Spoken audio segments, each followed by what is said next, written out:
Il y a sous nos pieds une mémoire que la pierre ne veut plus dire. Des continents entiers ont été lavés par le temps, des montagnes ont disparu sous la mer, et les archives de la Terre se sont refermées comme une plaie ancienne. Nous croyons être les premiers à nommer les étoiles, à bâtir des villes, à chercher le sens du monde. Mais parfois, un éclat d'obsidienne, une carte ancienne, une structure impossible nous murmurent autre chose. Et si notre histoire n'était qu'un retour, et si, avant nous, d'autres mains avaient déjà façonné, aimé et disparu, ce récit n'a pas de certitude, seulement des traces, des échos et le silence immense de la Terre. Dans ce silence, une question persiste. Sommes-nous les héritiers d'un monde oublié?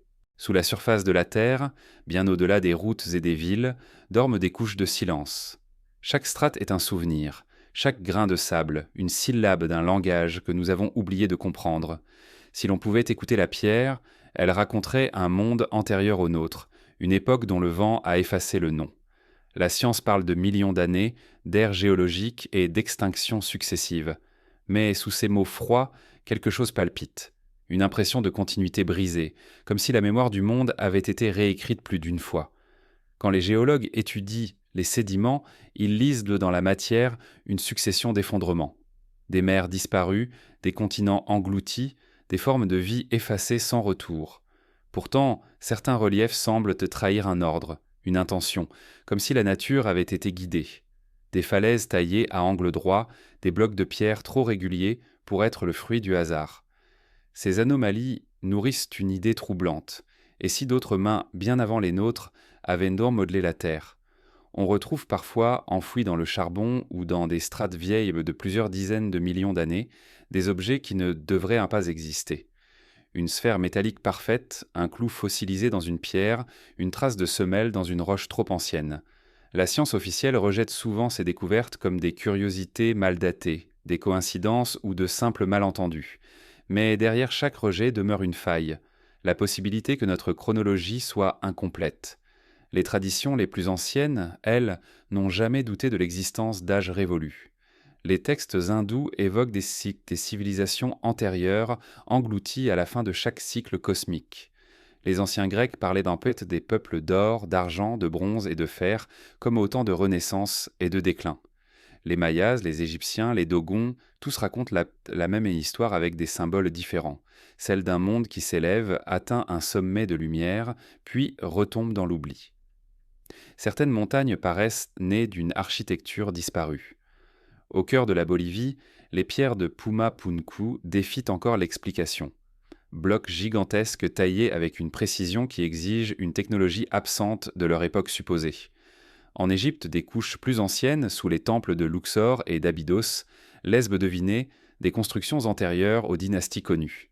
Même sous les pyramides, des chambres scellées depuis des millénaires dorment encore, inaccessibles, comme des souvenirs qu'on ne veut pas réveiller. La Terre n'est pas un livre que l'on peut lire du début à la fin. C'est un palimpseste, une page sans cesse grattée et réécrite. Les continents se brisent, dérivent, se referment. Les océans montent, les glaces effacent. Ce qui a existé un jour peut disparaître sans trace, et la mémoire géologique ne garde que ce qu'elle veut bien laisser. Ainsi, une civilisation entière pourrait s'effacer sous nos yeux, dissoute par le temps, fondue dans la roche, oubliée par l'eau. Parfois, dans les profondeurs d'une grotte, l'air semble plus ancien que la pierre. À Lascaux, à Altamira, les animaux peints sur les murs semblent respirer. Ces gestes vieux de 20 000 ans portent une maîtrise et une sensibilité qui défient l'idée primitive que nous avons du passé. Et si ces peintres n'étaient pas les premiers artistes, mais les derniers héritiers d'une tradition perdue? Peut-être n'ont-ils fait que copier, dans l'ombre des torches, les visions d'un monde plus ancien. Les scientifiques qui étudient les changements du climat parlent de cycles, glaciation, réchauffement, extinction massive. Certains pensent que ces mouvements lents ont détruit bien plus que des espèces. Peut-être ont-ils effacé des civilisations entières, ne laissant que des fragments. Une montagne qui fut une ville, une plaine qui fut une mer, un souvenir devenu mythe. L'Atlantide de Platon n'était-elle qu'une métaphore ou le souvenir déformé d'un peuple réel disparu au cœur d'un cataclysme? Dans les abysses de l'océan Indien, les sonars révèlent au fait parfois des alignements géométriques. Près des côtes du Japon, les marches de Yonaguni semblent appartenir à une cité engloutie. Les plongeurs parlent de couloirs, d'escaliers, de terrasses sculptées. Certains géologues y voient une formation naturelle, d'autres y devinent la main d'une culture perdue. Entre la science et le mythe, l'eau garde son secret. Les océans sont les plus anciens archivistes de la Terre, mais ils sont aussi les plus impénétrables. Peut-être que l'erreur vient de notre besoin de tout mesurer à notre image. Nous cherchons des civilisations humaines, des outils familiers, des symboles que nous reconnaissons. Mais si ceux qui ont précédé n'étaient pas faits comme ça comme nous, si leur intelligence, leur matière même, échappait à notre compréhension, une espèce de l'ombre, consciente mais différente, pourrait s'être éteinte sans laisser de traces que nous sachions lire. La pierre n'enregistre pas la pensée, et le temps efface tout ce qui n'a pas de forme. Chaque fois que nous avançons dans le passé, c'est comme descendre dans un océan dont la lumière se retire. Les fossiles, les vestiges, les ruines ne sont que les récifs d'un continent englouti. L'humanité n'était peut-être pas une exception, mais une répétition. Peut-être que la conscience se réinvente à chaque ère, sous d'autres formes, avec d'autres rêves. Le monde se souvient, mais à sa manière, en effaçant pour recommencer. Dans certaines traditions, on dit que la Terre respire lentement, qu'à chaque respiration, des civilisations apparaissent et disparaissent. Les anciens peuples appelaient cela le grand souffle. Nous l'appelons le temps. Et entre ces deux mots, il y a toute la distance entre la science et la mémoire. Sous nos pieds, à chaque pas, nous foulons des millénaires de silence. Ce que nous appelons histoire n'est peut-être qu'un chapitre d'un livre beaucoup plus vaste, dont les pages précédentes dorment encore sous la poussière. Les empreintes effacées du temps ne demandent avant pas d'être prouvées. Elles demandent seulement d'être écoutées. Et quelque part, dans la lente dérive des continents, une autre trace nous attend, prête à réémerger, comme un souvenir que la Terre n'a pas tout à fait oublié. C'est vers elle que nous irons maintenant, dans le murmure des pierres qui n'appartiennent à personne. Elles sont là depuis toujours. Solitaires, immobiles, patientes. Les pierres, on les croirait naturelles, nées du hasard, offertes par le temps comme des ossements de la terre. Pourtant, certaines d'entre elles semblent avoir été posées avec une intention. Orientées, taillées, assemblées selon des règles oubliées. Dans le vent qui passe entre leurs fissures, on perçoit parfois un murmure, comme une mémoire silencieuse. Ce sont les pierres qui n'appartiennent à personne, vestiges d'un passé sans nom, témoins muets d'un monde qui pourrait avoir existé avant le nôtre. Dans les plaines et les montagnes, à travers les continents, on retrouve les mêmes formes. Des cercles de granit en Écosse, des monolithes dressés en Afrique, des blocs immenses au cœur du désert andin. Rien ne relie ces sites, sinon une étrange cohérence. La précision, la patience et la solitude. Ces constructions semblent de parler une langue commune, universelle et oubliée, une langue de pierre. À Göbekli-Tepe, en Turquie, des piliers massifs s'élèvent, décorés de reliefs, représentant des animaux depuis longtemps disparus. Leur âge défie les chronologies, plus de 11 000 ans, bien avant les premières cités reconnues par l'histoire. Ce lieu fut construit par des mains humaines, dit-on, mais il évoque autre chose, une intelligence organisée avant l'agriculture, avant l'écriture, avant les royaumes. Et ce qui trouble davantage, c'est qu'il fut volontairement enfoui sous la terre, comme si ces bâtisseurs avaient voulu effacer leur propre existence. Plus loin, à Sacsayhuaman, au Pérou, les murailles s'emboîtent avec une précision inhumaine. Les blocs, parfois hauts de plusieurs mètres, s'imbriquent sans mortier, comme si la pierre avait été ramollie, modelée, puis figée. On dit que les Incas ont hérité de ce lieu, mais qu'ils ne l'ont pas construit. Eux-mêmes affirmaient en an qu'ils venaient d'un peuple plus ancien, les fils du soleil, disparus depuis des âges. Chaque mur, chaque jointure semble porter le souvenir d'une technique oubliée, d'une science qui ne laissait pas de traces écrites, seulement la perfection de la matière. Il y a dans ces architectures un paradoxe. Elles sont indestructibles, mais leur origine est effacée, comme si le temps lui-même avait choisi de préserver la forme et d'effacer le nom. On peut y lire une volonté presque métaphysique, bâtir pour survivre à la mémoire. Ces pierres ne servent pas seulement à construire, elles témoignent d'un rapport au monde que nous avons perdu. Un lien entre la matière et le sacré, entre la terre et les étoiles. Dans le désert égyptien, certaines structures sont plus anciennes que les pyramides officielles définissent encore les datations. Sous les sables de Saqqara, des chambres sculptées dans la roche révèlent des angles parfaits, des surfaces polies, au-delà de toute technologie connue de leur temps. On y retrouve les mêmes proportions que dans des temples bâtis des millénaires plus tard, comme si un savoir immémorial s'était transmis dans le silence. Les prêtres parlaient d'un âge antérieur, celui des bâtisseurs de lumière, quand la terre était encore jeune et les hommes vivaient parmi les dieux. Mais qui étaient ces dieux? Était-ce un souvenir mythique ou la trace d'une humanité plus ancienne, si différente de nous que nous l'avons transformée en légende? En Afrique du Sud, on trouve des milliers de cercles de pierre alignés sur les plateaux.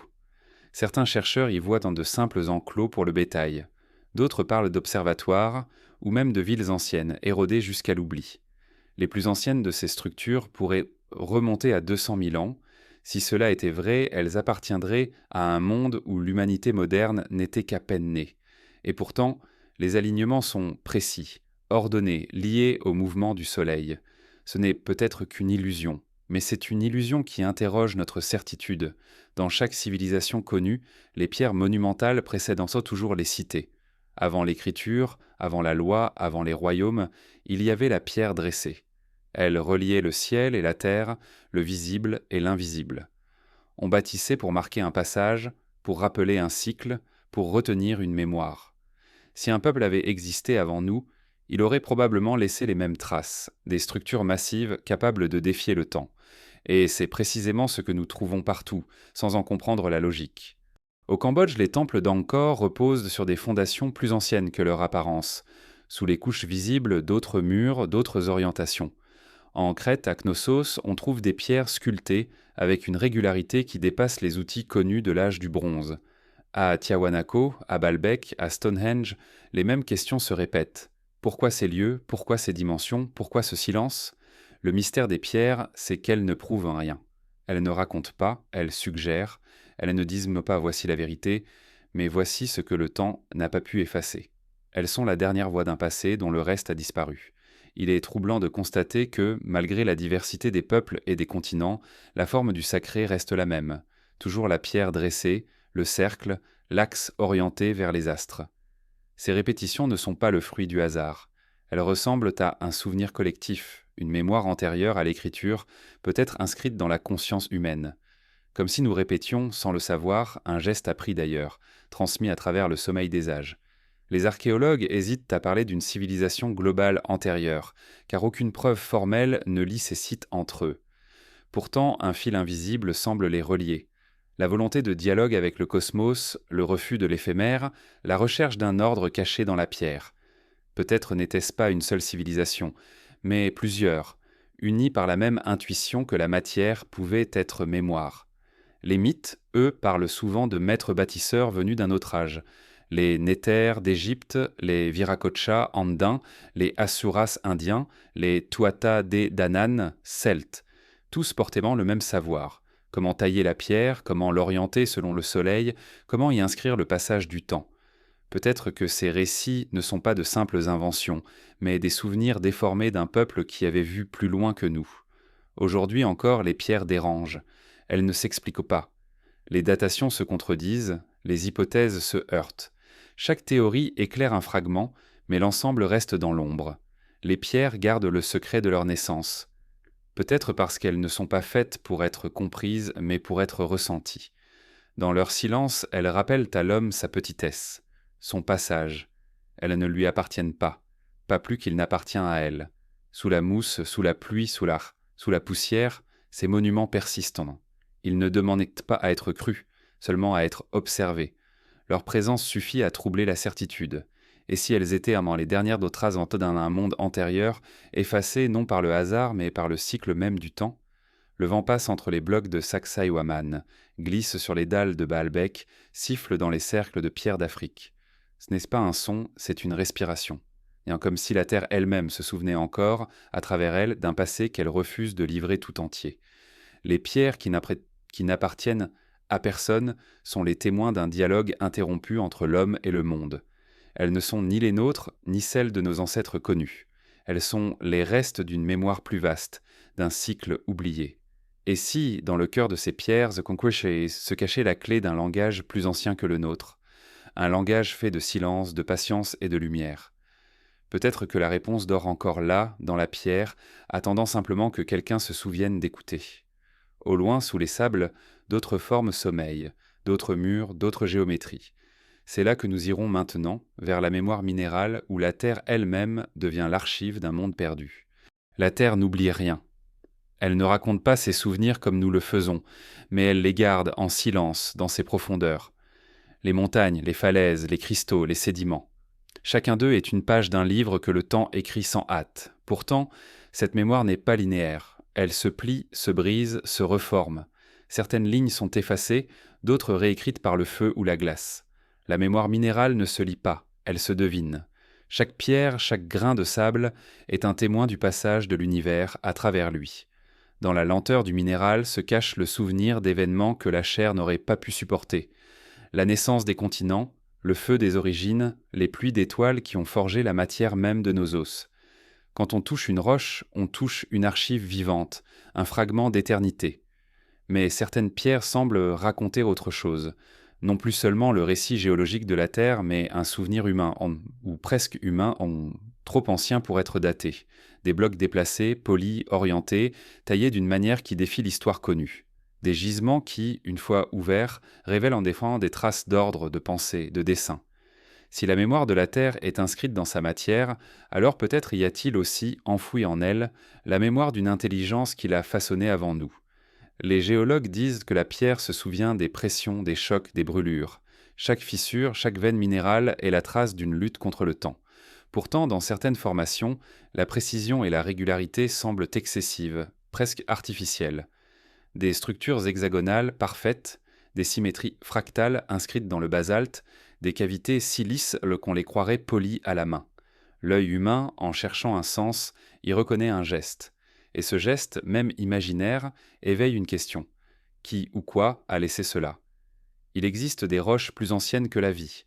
Certaines sont antérieures à la naissance des océans, d'autres ont survécu à plusieurs cataclysmes planétaires. Ces pierres-là portent la trace de tout ce que la Terre a perdu. Des continents entiers effacés, des climats oubliés, peut-être même des formes de vie dont nous n'avons aucun souvenir. Si la mémoire minérale pouvait se traduire en mots, elle raconterait un monde cyclique, une succession d'éveils et d'extinctions. Il arrive parfois qu'une pierre garde dans sa composition la trace d'une civilisation disparue, non par une inscription ou un dessin, mais par l'impossible présence d'un élément. Dans certains minerais, on trouve des alliages inconnus, des isotopes qui ne devraient pas exister naturellement. L'analyse révèle des concentrations d'énergie que seul un phénomène maîtrisé aurait pu produire. Mais les explications officielles préfèrent y voir des anomalies, des erreurs de mesure, des accidents naturels. L'idée qu'un métal ait pu être forgé avant l'homme dérange l'ordre établi. Pourtant, les pierres ne mentent pas, elles gardent ce qu'elles ont reçu. La mémoire minérale ne se limite pas à la matière, elle s'étend aux formes, aux alignements, aux résonances. Certains sites semblent disposés comme des circuits, des points d'énergie connectés à travers le monde. On les retrouve sur les lignes telluriques, ces trajets invisibles qui relient les hauts lieux du globe. Stonehenge, le Machu Picchu, les pyramides d'Égypte et de Chine semblent chacun partager une orientation commune, une architecture céleste. Peut-être n'est-ce qu'une coïncidence géographique. Peut-être aussi que la Terre a gardé en elle la carte d'un savoir ancien, un réseau inscrit dans sa peau que nos ancêtres ont appris à lire avant de l'oublier. Les peuples premiers parlaient à la pierre comme à un être vivant. Pour eux, le minéral respirait, se souvenait et répondait parfois.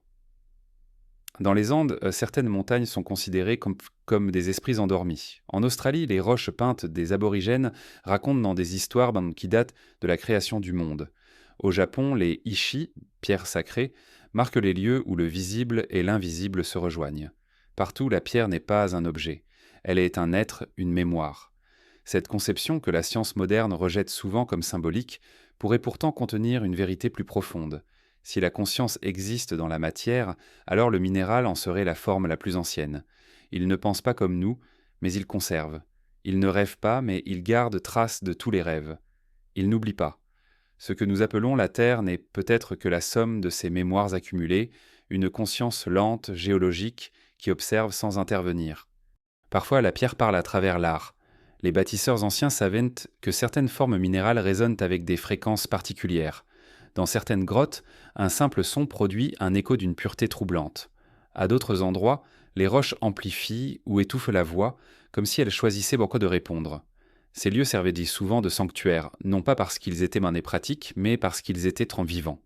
Le son y devenait prière, vibration, dialogue. L'eau, elle aussi, participe à cette mémoire. En traversant les pierres, elle en extrait les sels, les minéraux, les histoires. Les sources anciennes étaient vénérées non seulement pour leur pureté, mais pour leur pouvoir de souvenir. Boire l'eau d'une source, c'était, dans certaines traditions, boire la mémoire de la terre. Aujourd'hui encore, les anciens puits, les fontaines oubliées, semblent s'en respirer une présence. Dans certaines régions du monde, on trouve des mégalithes gravés de spirales, de cercles, de symboles solaires. Ces formes se répètent d'un continent à l'autre, comme si une même main invisible avait guidé leur créateur. Les archéologues parlent de coïncidences culturelles, de symboles universels, mais on pourrait aussi y voir la trace d'un souvenir collectif inscrit dans la matière même. Et si ces dessins n'étaient pas nés de l'imagination humaine, mais de la mémoire de la pierre elle-même transmise à ceux qui l'écoutaient. Les traditions ésotériques affirment que le minéral est le premier stade de la conscience terrestre, qu'avant les plantes, les animaux et les hommes, la terre était purement minérale, et que dans cette lenteur-là, elle a tout appris, la patience, la stabilité, la durée. Puis de cette mémoire sont nés les autres règnes. Selon cette vision, chaque être vivant est une pierre qui a commencé à rêver. Chaque rêve est une pierre qui se souvient. Quand les archéologues trouvent des outils anciens, ils les extraient du sol, les nettoient, les cataloguent. Mais ce qu'ils tiennent dans leurs mains, c'est plus qu'un objet, c'est une mémoire condensée. Un galet poli par un être humain il y a 100 000 ans n'est pas seulement un outil, il est la trace d'une pensée.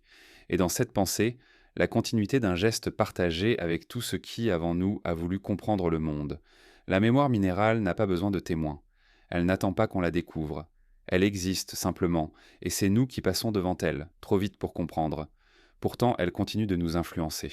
Nos villes modernes, construites de béton, d'acier et de verre, ne sont qu'une tentative maladroite de retrouver la solidité ancienne du monde. Même nos monuments, nos tombeaux, nos musées reproduisent sans le savoir le même désir, survivre à la mémoire humaine en devenant pierre à notre tour. Il y a quelque chose d'humiliant et de magnifique à penser que la Terre se souvient de tout, et que nous, faits de poussière, serons un jour à notre tour des couches de souvenirs. Peut-être qu'un jour, quelqu'un ou quelque chose lira dans les sédiments futurs la trace de notre passage. Il ne comprendra pas nos mots, mais il ressentira nos formes, nos métaux, nos empreintes. Et il se posera peut-être la même question. Qui étaient-ils, ces êtres de pierre et de vent ? Ainsi, la mémoire minérale n'est pas seulement un héritage du passé, elle est un miroir tendu vers l'avenir. Chaque pierre que nous posons, chaque construction que nous érigeons, deviendra un fragment de ce souvenir global. Et dans ce miroir silencieux, la Terre continue d'écrire, sans hâte, la chronique d'un monde qui ne cesse de naître et de disparaître. C'est vers ces continents perdus, vers ces fragments de mémoire effacés par les marées et les séismes, que nous allons maintenant nous tourner. Là où la pierre s'efface sous la mer et où le souvenir devient mythe dans les continents disparus. Depuis la nuit des âges, les hommes parlent de terres qui auraient sombré dans l'océan, d'îles étendues, effacées du monde, d'empires engloutis par la colère du ciel ou la lente respiration de la mer. Ces récits traversent les civilisations, changent de nom mais racontent toujours la même chose, la perte d'un monde plus ancien que le nôtre. Les continents disparus hantent la mémoire humaine comme un rêve persistant. Ils ne sont peut-être que des métaphores, mais parfois, dans la profondeur des abysses ou dans les strates du sol, quelque chose semble murmurer que ces mythes n'ont jamais cessé d'être vrais. Les anciens Grecs parlaient de l'Atlantide. Platon la décrivait comme un empire lumineux, gouverné par la sagesse et la puissance, qui s'était enorgueilli au point de défier les dieux. En un seul jour et une seule nuit, disait-il, la terre s'était ouverte et l'océan avait recouvert la cité. Depuis, l'Atlantide dort sous les vagues, invisible et pourtant si présente dans nos imaginaires. Ce mythe, souvent pris pour une allégorie, garde pourtant des accents de témoignage. Platon affirmait tenir le récit de Solon, qui lui-même l'aurait entendu des prêtres d'Égypte. Et dans les temples égyptiens, on trouve d'anciennes références à des terres englouties, au-delà des colonnes d'Hercule. Mais l'Atlantide n'est pas seule dans la mémoire du monde. À l'autre extrémité du globe, en Asie, on parle de la Lémurie, un continent oublié s'étendant sur l'océan Indien, reliant autrefois l'Afrique, l'Inde et l'Australie. Cette idée naît d'abord chez des naturalistes cherchant à comprendre la répartition étrange des espèces, a vite pris des accents mythiques. Certains y voyaient le berceau d'une humanité antérieure, une civilisation douce et spirituelle disparue dans un déluge sans nom. Les textes tamouls évoquent le pays de Kumari Kandam, englouti par les eaux il y a des millénaires, où les premiers sages auraient enseigné le langage et la musique. Plus à l'est, d'autres traditions parlent de Mu, une terre immense perdue dans le Pacifique, décrite comme le cœur d'une civilisation d'une grandeur inégalée. On dit que ses habitants maîtrisaient les forces de la nature, communiquaient hantés par la pensée, et vivaient en harmonie avec la Terre avant qu'un cataclysme cosmique ne les efface. Ces récits, déconsignés par quelques explorateurs du XIXe siècle, furent longtemps rejetés comme des fables. Pourtant, les fonds marins du Pacifique révèlent, çà et là, des plateaux submergés, des reliefs inattendus, des structures qui rappellent des cités. La science contemporaine, prudente, parle de dérives des continents, de plaques tectoniques, d'élévation et d'effondrement. Et il est vrai que la géographie terrestre n'a jamais été stable. Des continents ont bien disparu, non pas dans la fureur des dieux, mais dans le calme du temps. La Pangée, l'ancienne terre unique, s'est brisée, et d'autres masses ont un son nez et mortes avant elle. Ce que les mythes nomment Atlantide ou Mu pourrait être le souvenir collectif de ces transformations, transmis par la mémoire des peuples comme une légende métaphorique. Mais certaines coïncidences le troublent. Les cartes anciennes, comme celle de Piri Reis au XVIe siècle, montrent des rivages de l'Antarctique sans glace dessinés avec une précision inexplicable pour leur époque. Si cette carte est fidèle, alors quelqu'un, bien avant nos civilisations, aurait connu une géographie aujourd'hui impossible. À d'autres endroits du monde, des ruines submergées semblent défier les chronologies. Au large de Cuba, des structures de pierre à 700 mètres de profondeur.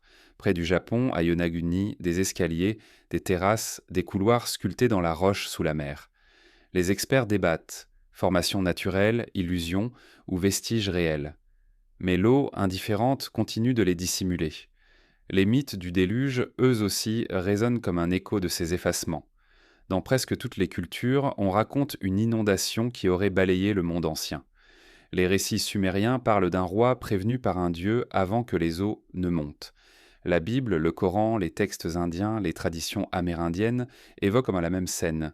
Des torrents venus du ciel, des peuples engloutis, un petit nombre d'êtres sauvés pour recommencer.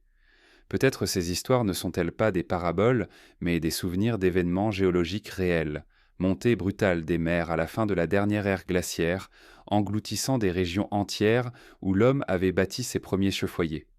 Pourtant, il reste des détails que la science ne parvient pas à expliquer entièrement. Les alignements précis des ruines sous-marines, les pierres taillées découvertes à des profondeurs inaccessibles sans technologie avancée, les correspondances entre architectures distantes de milliers de kilomètres. Certains voient dans ces signes la preuve d'un savoir mondial antérieur, d'un âge où la Terre aurait connu un équilibre aujourd'hui perdu. D'autres y lisent simplement le reflet de notre désir de continuité, de notre refus d'admettre que tout recommence toujours depuis zéro. Mais si ces continents ont vraiment existé, que sont devenus leurs habitants? Ont-ils péri dans le cataclysme? Ou ont-ils migré, semant les graines des civilisations futures? Certains chercheurs affirment que les bâtisseurs de l'Égypte, des Andes et de Sumer portaient en eux les vestiges d'un savoir hérité. Les mythes de dieux venus de la mer en seraient les échos des survivants instruisant des peuples primitifs. Les Incas parlaient d'un sacrin de Viracocha, le dieu barbu venu des eaux. Les Égyptiens vénéraient Osiris descendu d'une île lointaine. Les peuples du Pacifique racontent que leurs ancêtres ont fui un continent englouti. Il n'est pas nécessaire de croire à ces récits pour être saisi par leur beauté. Peut-être que l'homme, depuis toujours, se souvient confusément d'un âge d'or englouti, non pas un lieu précis, mais une époque où l'humanité vivait en accord avec la Terre. Le mythe des continents disparus devient alors le miroir de notre nostalgie, celle d'un monde perdu que nous portons encore en nous. Certains disent dans Quiz que les océans gardent la mémoire de ces mondes effacés. Les courants marins circuleraient comme les veines d'un organisme transportant dans leur mouvement l'écho des anciennes terres. Peut-être que dans les abysses, sous la pression et l'obscurité, dorment encore les restes de cités intactes, protégées du regard du temps. Les poissons glissent entre les colonnes, les coraux enveloppent les statues, et la mer, fidèle gardienne, continue de chuchoter leur nom à ceux qui savent écouter. Nous cherchons l'Atlantide comme on cherche notre propre origine. Chaque archéologue, chaque rêveur espère retrouver dans la poussière ou sous les vagues une preuve que le monde a eu d'autres commencements. Peut-être qu'un jour, un sonar, une main, un hasard dévoilera une dalle, une porte, une écriture inconnue. Mais même alors, la question demeurera: S'agit-il d'un continent perdu ou d'une mémoire que nous projetons sur la mer? La Terre, elle, ne répond pas. Elle respire lentement, modifiant ses contours, effaçant et recréant sans cesse. Les continents ne meurent pas vraiment. Ils changent de visage, se déplacent, se dissimulent. Le monde d'avant n'a peut-être jamais disparu. Il s'est seulement replié sous nos pieds, dans la roche, dans la mer, dans le silence. Et c'est ce silence, justement, qui attire tant ceux qui cherchent. Car dans l'ombre des profondeurs, sous les marées et la pierre, se cache la promesse d'une révélation, la certitude que nous ne sommes pas les premiers, que d'autres avant nous ont connu la lumière, la perte et le recommencement. C'est vers ces vestiges plus précis, ces objets qui ne devraient pas exister mais que la Terre a malgré tout conservés, que nous irons maintenant, là où la mémoire devient tangible, où le mystère se change en métal ou en pierre, où l'impossible se tient dans la main, dans les artefacts impossibles. Certains objets ne devraient pas exister. Ils apparaissent soudainement dans la main d'un mineur, dans la poussière d'une fouille, dans la pierre fendue par hasard. Et aussitôt, ils dérangent. Car ils contredisent la chronologie tranquille que nous avons établie, celle d'un monde linéaire où la technologie progresse pas à pas, du feu à la roue, de la roue au métal, du métal à la machine. Ces objets, eux, semblent venir d'ailleurs. Pas d'un autre lieu, mais d'un autre temps. Des témoins d'une intelligence qui aurait précédé la nôtre, effacée, oubliée, mais dont les restes parfois refont surface. On les appelle artefacts anachroniques ou parfois objets hors du temps. Leurs histoires se répètent, toujours semblables. Un outil ou une sculpture trouvée dans une couche géologique beaucoup trop ancienne, un mécanisme d'une finesse inexplicable, une trace humaine où il n'y avait pas encore d'homme. Ces découvertes, souvent ignorées ou discréditées, forment pourtant une constellation de mystères comme autant de points lumineux sur la carte obscure de notre passé. En 1851, dans une mine du Massachusetts, des ouvriers mirent au jour une cloche métallique incrustée dans du charbon vieux de plusieurs millions d'années. La forme était parfaite, ornée de motifs finement gravés. On supposa une supercherie, mais aucun outil moderne n'avait touché la pièce avant sa découverte. Le charbon s'était formé autour d'elle. Plus tard, au Kazakhstan, on trouva des engrenages minuscules pris dans la pierre, d'une précision telle qu'ils semblaient en usiner. Les analyses révélèrent un peu des alliages inhabituels, impossibles à produire avec les techniques anciennes. Il existe aussi des sphères métalliques découvertes en Afrique du Sud, parfaitement lisses, striées de 3 lignes parallèles, extraites de couches géologiques vieilles de plus de 2 milliards d'années. Les géologues les ont étudiées sans trouver d'explication convaincante, ni formation naturelle, ni artefacts industriels modernes, trop régulières pour le dealer, pour le hasard, trop anciennes pour l'histoire. Elles dorment aujourd'hui dans les vitrines de quelques musées, où elles ne disent de rien, mais continuent d'interroger. Puis il y a le mécanisme denticitaire, découvert dans une épave grecque au début du XXe siècle. Un ensemble d'engrenages de bronze si complexe qu'il fallut un siècle pour comprendre qu'il s'agissait d'un calculateur astronomique. Cet objet, pourtant daté du IIe siècle avant notre ère, possède une sophistication mécanique qu'on ne retrouvera qu'à la Renaissance. Et s'il n'était pas une invention isolée, mais la réminiscence d'un savoir bien plus ancien, transmis de main en main jusqu'à ce que son origine se perde, chaque artefact impossible agit comme une fissure dans le mur du temps. Il ne renverse pas la science, mais il la fissure doucement, laissant passer un peu de lumière. Ces anomalies ne prouvant rien, mais elles persistent, dérangeant la logique de notre chronologie. Peut-être ne s'agit-il pas de mensonges du passé, mais d'oubli du présent. Dans certaines grottes de Russie, on a trouvé des spirales métalliques microscopiques, enroulées comme des ressorts, découvertes dans le lit de rivières. Leur taille et leur régularité dépassent les capacités des outils modernes à l'époque de leur découverte. On les a d'abord prises pour des fibres industrielles tombées dans le sol, mais les analyses les datèrent de dizaines de milliers d'années. Les chercheurs hésitèrent, formation naturelle ou trace d'une technologie éteinte. Aucune explication satisfaisante n'a été trouvée. Il en va de même pour certaines pierres gravées, comme celle d'Ica au Pérou, où apparaissent des représentations d'êtres humains côtoyant des animaux préhistoriques ou manipulant des instruments complexes.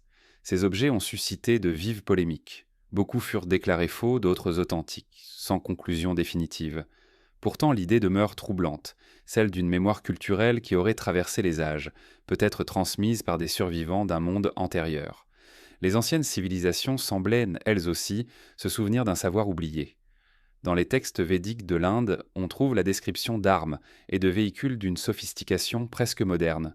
Les Vimana, chars célestes capables de traverser les airs, propulsés par des forces que la science ne peut expliquer.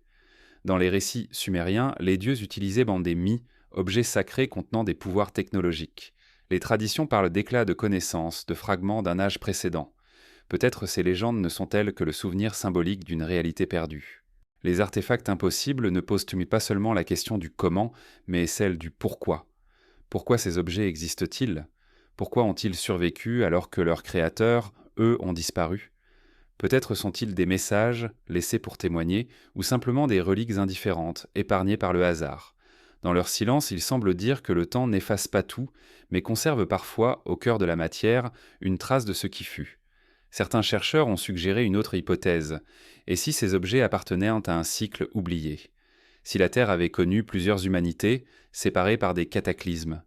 Chaque âge repartirait de zéro, ignorant que d'autres, avant lui, avaient au moins déjà conquis les mêmes sommets. Ainsi, nos technologies actuelles, nos métaux, nos machines, ne seraient qu'une réinvention. Peut-être qu'un jour, d'autres, après nous, retrouveront nos propres ruines, et se poseront les mêmes questions. Dans les profondeurs de la Terre, les couches géologiques s'empilent, comme des bibliothèques. Chaque strate enferme des fragments de ce qui fut. Mais la plupart de ces archives sont inaccessibles, écrasées sous des kilomètres de roches, fondues, transformées. Seuls quelques éclats subsistent, arrachés par hasard. C'est pourquoi chaque artefact est un miracle, un message qui a traversé les âges, non pour être compris, mais pour rappeler que nous ne savons pas tout. L'imagination moderne s'approprie ces mystères. Certains y voient la trace d'une influence extraterrestre, d'autres les restes d'une humanité disparue bien avant Homo sapiens. Les théories se contredisent, s'affrontent, mais toutes partagent le même vertige, celui d'un passé plus vaste que nos livres. Peut-être que la vérité se trouve entre la science et le mythe, dans cet espace où les faits deviennent symboles, et où le symbole rejoint la matière. Ce qui trouble le plus, c'est la beauté de ces objets. Qu'il s'agisse d'un mécanisme usé, d'une sphère polie ou d'un motif gravé dans la pierre, chacun d'eux porte une précision, une intention. Il ne semble pas accidentel, comme si, à travers la matière, une conscience avait voulu laisser une signature, un signe discret, fragile mais durable, l'écho d'un esprit ancien qui refuse tout à fait de disparaître. Si ces artefacts sont réels, ils changent notre regard sur l'histoire. Il suggère que le savoir ne progresse pas en ligne droite mais en spirale, que la connaissance monte, chute, renaît, comme les marées dans de la mémoire. Il rappelle que le monde n'est pas une invention récente, mais un récit qui se répète. Certains de ces objets, une fois découverts, disparaissent mystérieusement, et conservés dans des laboratoires, égarés, détruits, ou simplement oubliés. Comme si le temps lui-même refusait qu'on les étudie trop longtemps. Peut-être ne sont-ils pas faits pour être compris, mais pour être entrevus, comme des miroirs qu'on ose fixer. Leurs histoires voyagent de bouche en bouche, d'un continent à l'autre, changeant de forme, d'époque, de sens. Mais toujours elles portent la même impression, celle d'une présence ancienne, presque familière. Un murmure venu d'avant l'histoire humaine. Les artefacts impossibles ne sont peut-être pas la preuve d'un monde antérieur, mais ils sont la preuve d'un manque, d'un vide dans notre mémoire collective. Ils nous rappellent que nous ne savons pas vraiment d'où nous venons, et que la Terre pourrait bien être le tombeau de plusieurs humanités. Dans la pierre, dans le métal, dans les strates silencieuses du sol, ces fragments persistent. Ils ne cherchent pas à être crus. Ils existent simplement comme le reflet d'un monde disparu ou d'un monde à venir. Et c'est peut-être là leur véritable message, tout ce qui a été peut revenir. Les civilisations s'élèvent, s'effacent, se réinventent. La mémoire du monde, elle, demeure, tapie dans la matière. À mesure que nous avançons, ces traces se font plus nombreuses, plus étranges. Elles ne racontent non plus seulement des objets, mais des époques entières perdues dans la répétition du temps. Ce sont les âges cycliques du monde, où la Terre, comme un cœur patient, bat au rythme de ses renaissances et de ses oublis. Le monde ne se souvient pas en ligne droite. Il respire, se déploie, s'effondre, puis renaît. L'histoire humaine telle que nous la concevons n'est peut-être qu'un battement dans un cycle beaucoup plus vaste, celui de la Terre elle-même. Depuis toujours, les mythes, les traditions, les textes sacrés parlent d'âges successifs, d'humanité disparue, d'ères de lumière et de ténèbres qui se succèdent éternellement. Ce n'est pas seulement une vision poétique du passé, c'est une autre manière de concevoir le temps, circulaire, vivant, infini. Les anciens hindous appelaient en cela les yugas, 4 âges composent le cycle cosmique. Le Satya Yuga, âge d'or de la pureté et de la vérité, le Treta Yuga, où le monde commence à se ternir, le Dvapara Yuga, où la sagesse s'amenuise, et enfin le Kali Yuga, l'âge de fer et d'oubli, celui que nous habitons encore. Chaque yuga s'étend sur des milliers d'années, puis tout s'effondre avant que le cycle ne recommence. Ce n'est pas une fin, mais une respiration. Et dans chaque recommencement, une nouvelle humanité surgit, ignorant tout de celles qui l'ont précédée. Dans d'autres cultures, le même schéma réapparaît. Les Grecs parlaient trois des âges de l'or, de l'argent, du bronze et du fer. Les Mayas divisaient 100 le monde en soleils successifs, chacun détruit par un cataclysme. Feu, vent, eau, tremblement de terre. Les peuples nordiques racontaient manquer le Ragnarök, la grande fin du monde, suivie d'une renaissance verdoyante. L'idée est partout. Le temps n'avance pas. Il tourne. Et chaque tour apporte une promesse et un effacement. Ces récits, pour ça, pourraient ressembler symboliques, mais ils décrivent peut-être une réalité plus profonde. La Terre elle-même connaît des cycles, glaciation, dérive des continents, inversion du champ magnétique, extinction massive. Chaque bouleversement efface l'histoire précédente. Si des civilisations avaient existé avant nous, leurs traces auraient été balayées, réduites à quelques pierres, à quelques échos dans la mémoire minérale. Ainsi, nous croyons être les premiers, alors que nous ne sommes peut-être que les derniers d'une longue succession d'oublis. Dans le calme de la nuit, certaines montagnes semblent raconter ces renaissances. Les Andes, les Himalayas, les plateaux africains portent les cicatrices de mondes anciens. Sous les glaces du Groenland, on a trouvé des traces de forêts fossilisées, témoins d'une terre chaude et vivante avant le gel. Sous le Sahara, les satellites révèlent le lit d'anciens fleuves, d'immenses deltas oubliés. Tout bouge, tout se reforme, tout recommence. Peut-être que chaque âge de l'humanité n'est qu'une des vagues de cette mer vivante. Les textes sacrés disent que lorsque la corruption atteint son apogée, la terre se purifie par la destruction. Non par vengeance, mais par équilibre. Ce n'est pas une punition, mais un nettoyage. Le monde s'effondre pour se régénérer. Peut-être qu'à chaque fois, une poignée de survivants, porteurs de mémoire, transmettent ce qu'ils peuvent, des mythes, des symboles, des mots, des gestes. Puis leurs descendants oublient à nouveau et le cycle recommence. Certains chercheurs modernes, fascinés par ces concordances, ont proposé l'idée d'un cycle civilisateur. Selon eux, l'humanité connaîtrait périodiquement des périodes d'éveil, suivies de chutes. Les preuves en seraient dans les vestiges trop avancés de certaines cultures, les constructions de Puma Punku, les calculs astronomiques des anciens Mayas, les savoirs médicaux de l'Égypte antique.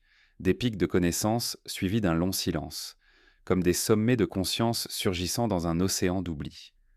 Dans les traditions hindoues, la durée totale d'un cycle, un Mahayuga, s'étend sur des millions d'années. Mais peut-être faut-il entendre ces nombres non comme des durées, mais comme des symboles, la vastitude du temps, l'infinité du recommencement. Les âges s'effacent les uns dans les autres, comme les marées. Nous sommes nés dans le reflux d'une ancienne vague, portant encore dans nos rêves le souvenir de ce qui fut. Les anciens Mayas disaient que nous vivons dans le 5e soleil. Avant nous, 4 mondes sont morts. Dans le premier, les géants dominaient la terre. Dans le second, les hommes de bois furent sans détruire marbrés par le feu. Dans le troisième, le vent les emporta. Dans le quatrième, l'eau recouvrit tout. Et nous, habitants du 5e, sommes faits de maïs, de chair fragile, destinés à périr par la secousse de la terre. Ces images, loin d'être naïves, traduisent une sagesse profonde. Rien n'est éternel, tout retourne à son origine. Et si notre époque n'était qu'un autre de ces tournants? Si nous étions, sans le savoir, à la fin d'un cycle? La montée des mers, les bouleversements du climat, la perte du sens collectif, tout cela ressemble aux signes décrits dans les anciens récits.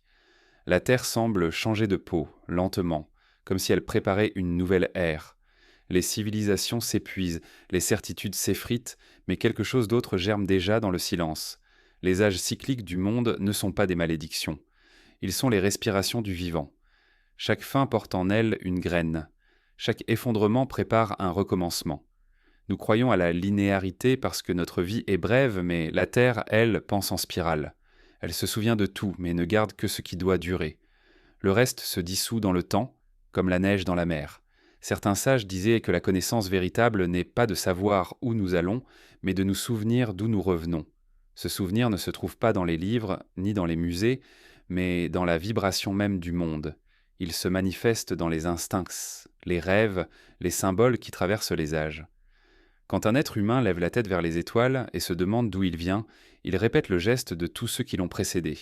Le cycle continue, porté par la même question. Peut-être que la conscience elle-même est sujette à ces cycles. Peut-être qu'elle s'endort, s'éteint, puis renaît dans une autre forme, dans un autre corps, dans une autre humanité. L'univers tout entier pourrait être un battement de cœur cosmique, expansion, effondrement, renaissance, et dans chaque battement, la mémoire s'efface à moitié, laissant juste assez de traces pour que le suivant s'en souvienne.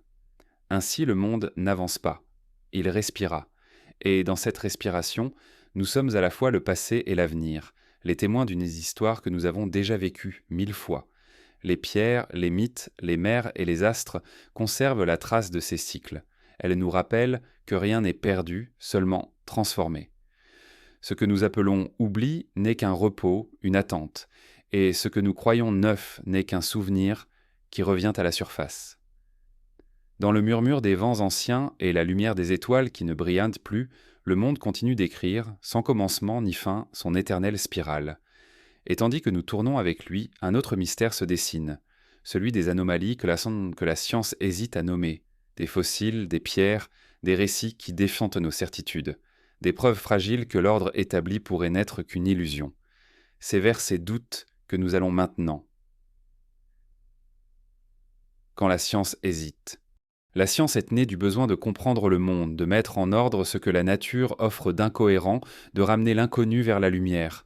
Elle a s'adonné des lois au chaos, des dates à l'invisible, une logique au vertige. Et pourtant, il existe des moments où elle se trouble, où les données crânes résistent, où les certitudes s'effritent.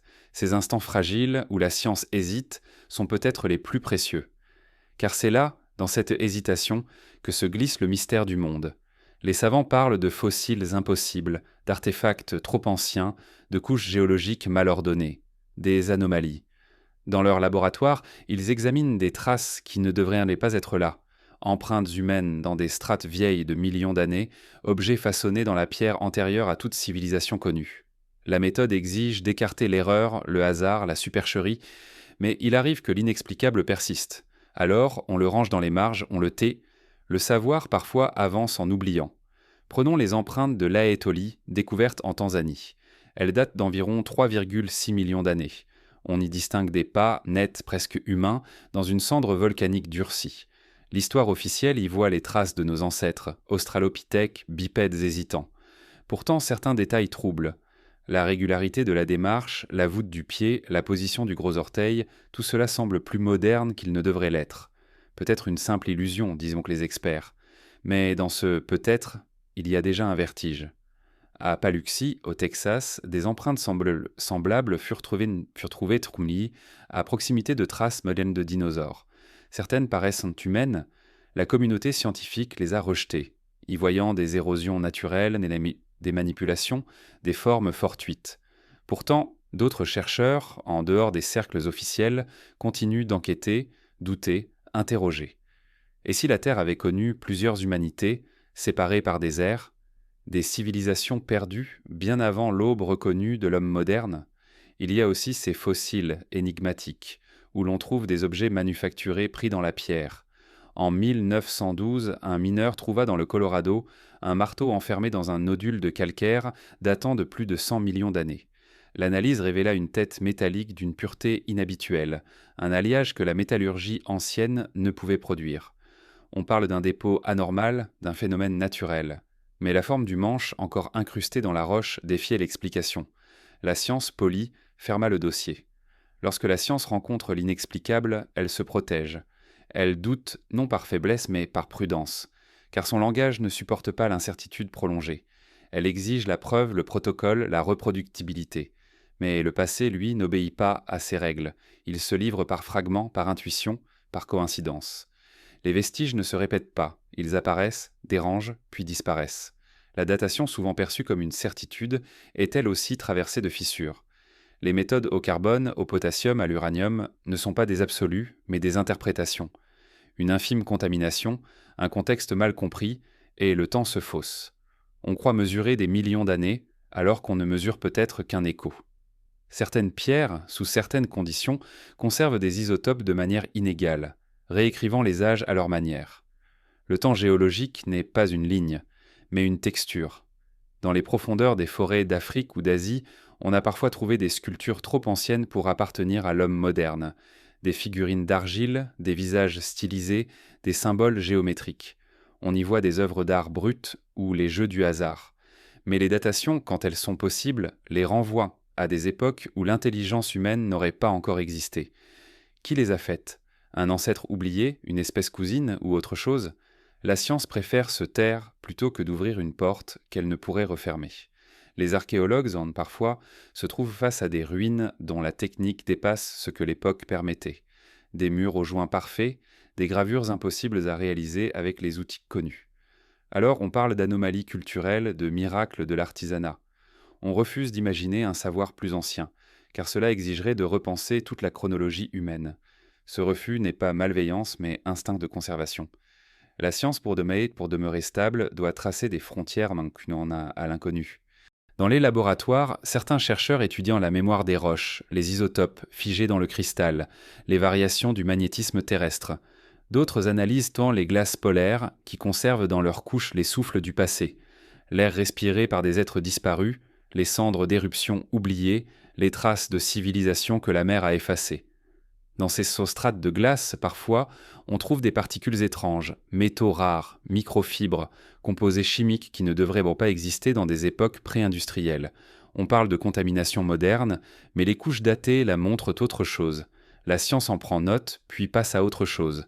Mais ce n'est pas dans les laboratoires que l'hésitation est la plus palpable, c'est dans le regard des chercheurs eux-mêmes. Car au fond, ils savent des ans que chaque découverte, chaque certitude, n'est qu'une hypothèse en sursis. Ce que nous croyons vrai aujourd'hui sera peut-être renversé demain. La science avance non pas en affirmant, mais en doutant. Et dans ce doute, parfois, se cache une ouverture vers l'inconnu. Peut-être que les civilisations passées, celles dont nous soupçonnons l'existence sans pouvoir la prouver, savaient elles aussi ce que nous commençons à comprendre, que le monde n'est pas figé, que la vérité se déplace comme le sable sous le vent. L'histoire humaine est une marée. À chaque flux, nous croyons découvrir le rivage. À chaque reflux, nous comprenons que nous n'avons fait que l'effleurer. La science hésite, et c'est une grâce, car dans cette hésitation naît la possibilité du mystère. L'univers garde ses secrets non parce qu'il est cruel, mais parce qu'il est vivant. Et chaque question que nous posons réveille une mémoire enfouie, la mémoire d'un temps où les dieux peut-être marchaient encore parmi nous.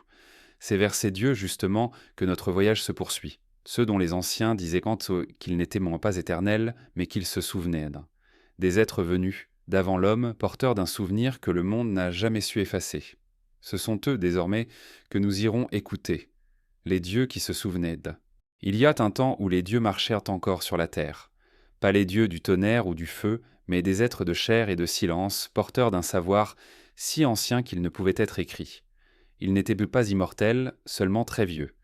Et quand ils partirent, les hommes restèrent avec leurs ruines, leurs symboles et un souvenir qu'ils ne surent pas nommer. C'est ce souvenir qui, lentement, s'est transformé en religion, en mythe, en légende. Les dieux qui se souvenaient, eux, n'avaient rien promis. Ils savaient seulement que le monde se répète. Dans toutes les civilisations anciennes, il était question d'être venus avant, de maîtres qui enseignèrent l'agriculture, les arts, les lois et l'écriture. Les Sumériens parlaient tantôt des Hanunas, ceux qui descendirent un point du ciel. Les Égyptiens racontaient que Thoth, le dieu à tête d'ibis, leur avait donné la parole et la mesure. Les Mayas disaient que Kukulkan, le serpent à plumes, apporta la connaissance du calendrier et du temps. Les Dogons du Mali, eux, affirmèrent avoir appris des secrets de l'univers grâce à des visiteurs venus de l'étoile Sirius, bien avant l'invention du télescope. Ces récits ne coïncident pas par hasard. Ils partagent nuant la même essence. L'idée d'un savoir venu d'un autre âge, transmis par des êtres à la fois humains et plus qu'humains. Certains chercheurs ont voulu y voir des métaphores de la sagesse, d'autres des traces d'un contact oublié. Mais peut-être qu'il s'agit simplement de mémoire. Car si la Terre a connu plusieurs civilisations, il est logique que les dernières aient gardé le souvenir déformé des précédentes. Les Égyptiens, dans leurs textes les plus anciens, ne disaient pas avoir bâti leur temple seuls. Ils parlaient des Shemsu-Hor, les compagnons d'Horus, qui auraient régné avant les pharaons. Les prêtres de Saïs expliquaient à Solon que leur civilisation n'était qu'une survivante d'un monde antérieur détruit par les eaux. Les Indiens, dans les Védas, évoquent en des Devas et des Asuras qui se disputent le contrôle de la terre, non pas des esprits, mais des peuples puissants, aux armes étincelantes. Tous ces récits semblent parler d'une même époque perdue, d'un âge où les dieux n'étaient pas célestes, mais terrestres. Il est, c'est possible, que ces dieux aient été des hommes, des survivants d'un monde effondré, porteurs d'un savoir scientifique ou spirituel oublié, venus transmettre ce qu'ils pouvaient avant que le silence ne retombe. Leur connaissance aurait été perçue comme surnaturelle et leurs souvenirs magnifiés par les générations suivantes. Les mythes ne mentent pas, ils transforment. Certains indices archéologiques alimentent cette idée. Dans plusieurs sites anciens, des gravures montrent des figures disproportionnées, des êtres plus grands, vêtus de tuniques étranges, portant des objets ressemblant à des instruments. Sur les murs d'Abydos, on distingue des hiéroglyphes évoquant des formes d'appareils. Au Pérou, sur les haloplateaux, des fresques représentent des êtres lumineux, entourés d'auréoles, manipulant des sphères. Il ne s'agit pas de preuves, mais de signes. Des rappels d'un savoir ancien que le temps n'a pas tout à fait effacé. Les peuples anciens attribuaient à ces dieux la fondation de leur cité, la création des arts et des sciences. Les Grecs parlaient des titans, les Indiens des rishis, les Mayas des Bacabes, les Chinois des fils du ciel. Tous enseignaient, puis disparaissaient. Leur départ marquait la fin d'un âge et le commencement d'un autre. Les hommes devinrent alors les gardiens d'un savoir qu'ils ne comprenaient sans plus. Mais pourquoi ces dieux se souvenaient-ils ? Que gardèrent-ils en eux à travers les millénaires ? Peut-être la mémoire des civilisations précédentes, peut-être une conscience qui ne meurt pas, mais se déplace, se réincarne, portant à chaque cycle le souvenir du précédent. Certaines traditions ésotériques affirment que le monde est un corps vivant, et que sa conscience s'exprime à travers des êtres choisis, les porteurs de mémoire. Ces êtres apparaissent à chaque fin d'âge, pour rappeler à l'humanité d'où elle vient et où elle retourne. Dans les textes de l'Inde ancienne, Vishnu s'incarne à chaque yuga pour restaurer l'équilibre du monde. Dans les récits mésoaméricains, Quetzalcoatl disparaît dans la mer promettant de revenir. Les prophéties, qu'elles soient religieuses ou symboliques, parlent toujours de ce retour, non pas d'un individu, mais d'une mémoire, d'une conscience qui revient habiter la matière. Peut-être que les dieux qui se souvenaient ne sont pas des êtres distincts de nous, mais la partie la plus ancienne de l'humanité, celle qui ne meurt jamais. Certains vestiges témoignent d'une transmission mystérieuse. Les mythes sumériens racontent que les Anunnas enseignèrent aux hommes à construire les zigguras pour imiter les étoiles. Les prêtres égyptiens disaient que les pyramides étaient comme des échelles vers la lumière, alignées sur des constellations précises. En Amérique du Sud, les temples de Tiwanaku et de Teotihuacan suivent le même principe. Chaque pierre est posée comme si elle répondait à un ordre céleste. Comment des peuples séparés par des océans ont-ils conçu la même géométrie sacrée ? Peut-être parce qu'ils partageaient le même souvenir, celui des maîtres qui leur avaient montré comment relier la terre au ciel. Mais il y a aussi dans ces récits une mélancolie. Les dieux presque toujours partent. Ils quittent la terre emportant avec eux la lumière. Ils laissent derrière eux des hommes désorientés, des villes désertées, des temples vides. Ce départ marque la chute, la perte de l'âge d'or. Les hommes alors oublient peu à peu, reconstruisent, inventent d'autres dieux pour combler le silence. Peut-être que cette fuite des dieux n'est pas une histoire passée, mais une métaphore, celle de notre propre oubli. Car à mesure que nous avançons, nous perdons la mémoire de ce que nous étions. La science moderne, en cherchant à comprendre le monde, a remplacé les dieux par des forces, des lois, des équations. Mais peut-être que ces dieux anciens ne représentaient pas des puissances extérieures, mais des états de conscience. Une humanité plus unie au cosmos, capable de percevoir la matière comme une symphonie. Les textes sacrés diraient alors vrai, mais à leur manière, les dieux ne sont pas partis, ils se sont endormis en nous. Nous avons oublié comment écouter leurs souvenirs. Dans certains lieux du monde, on dit encore que des présences demeurent. Les prêtres de l'Himalaya parlent des immortels du Shambhala, qui veillent sous la glace. En Amazonie, les chamans murmurent qu'au plus profond de la jungle vivent encore les anciens, invisibles mais attentifs. Dans le désert du Sinaï, des ermites affirment entendre, certaines nuits, des chants venus des entrailles de la terre. Ces récits ne sont pas des preuves, mais des prières, des signes que l'homme, malgré tout, se souvient encore qu'il a oubliés. Les dieux qui se souvenaient sont peut-être le miroir de l'humanité. Ils ne sont pas les créateurs du monde, mais ses gardiens. Ils incarnent la mémoire de la Terre, ce savoir que nous avons perdu en choisissant la raison plutôt que le rêve. Ils nous rappellent que la connaissance véritable n'est pas celle des chiffres, mais celle du silence. Et si parfois, dans le sommeil ou dans la contemplation d'un ciel étoilé, quelque chose en nous frissonne, c'est peut-être ce souvenir qui remonte. La mémoire d'un temps où nous savions encore parler à la lumière. Mais la lumière tête aujourd'hui dort sous l'eau, là où le monde ancien s'est effondré, où les temples sont devenus coraux et où les statues se sont couvertes d'algues. Sous la mer, dans un silence plus profond que le temps,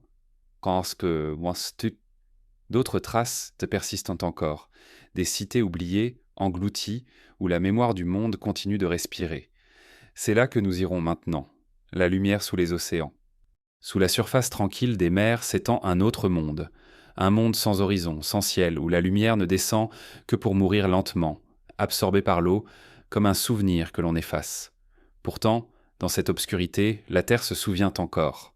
Là-bas, dans les profondeurs, sommeillant les restes d'un passé englouti, d'un âge dont il ne reste plus que le murmure des courants et le battement des vagues. Sous les océans, la mémoire du monde dort, intacte, à l'abri des hommes et du temps. Depuis toujours, les marins racontent qu'au fond des mers, des lumières apparaissent. Elles brillent parfois sous la proue des navires, comme si des cités invisibles continuaient de respirer dans la nuit liquide. Ce ne sont pas seulement des illusions ou des reflets. Parfois, les instruments enregistrent d'étranges échos, des structures régulières, des angles impossibles au hasard. Le fond marin, que l'on croyait désert, révèle lentement des formes qui semblent trop ordonnées pour être naturelles.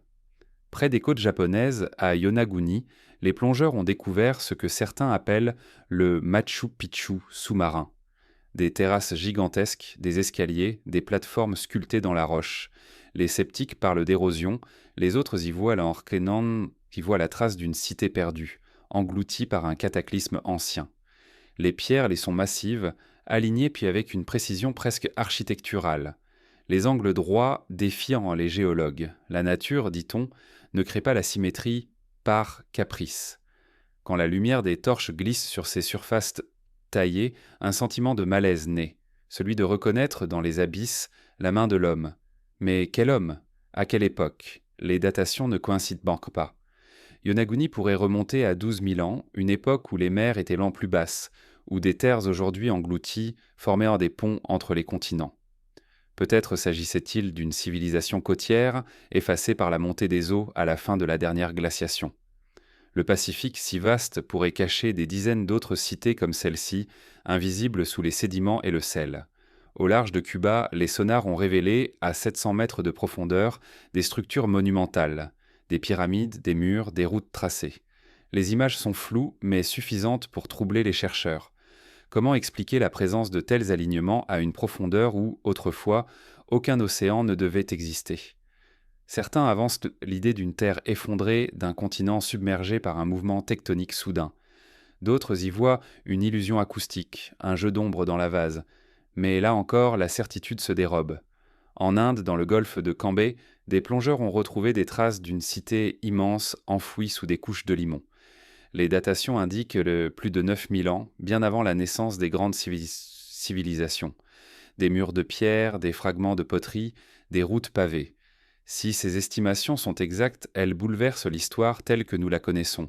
L'agriculture, l'écriture, la cité auraient existé bien avant que l'homme n'en prenne conscience. Peut-être que ces peuples, disparus sans laisser de nom, ont été les véritables premiers bâtisseurs du monde. Les océans sont des archives vivantes. Ils conservent ce que la terre oublie. Sous les couches de sable marin se trouvent les traces d'anciens rivages, de forêts, de villages entiers.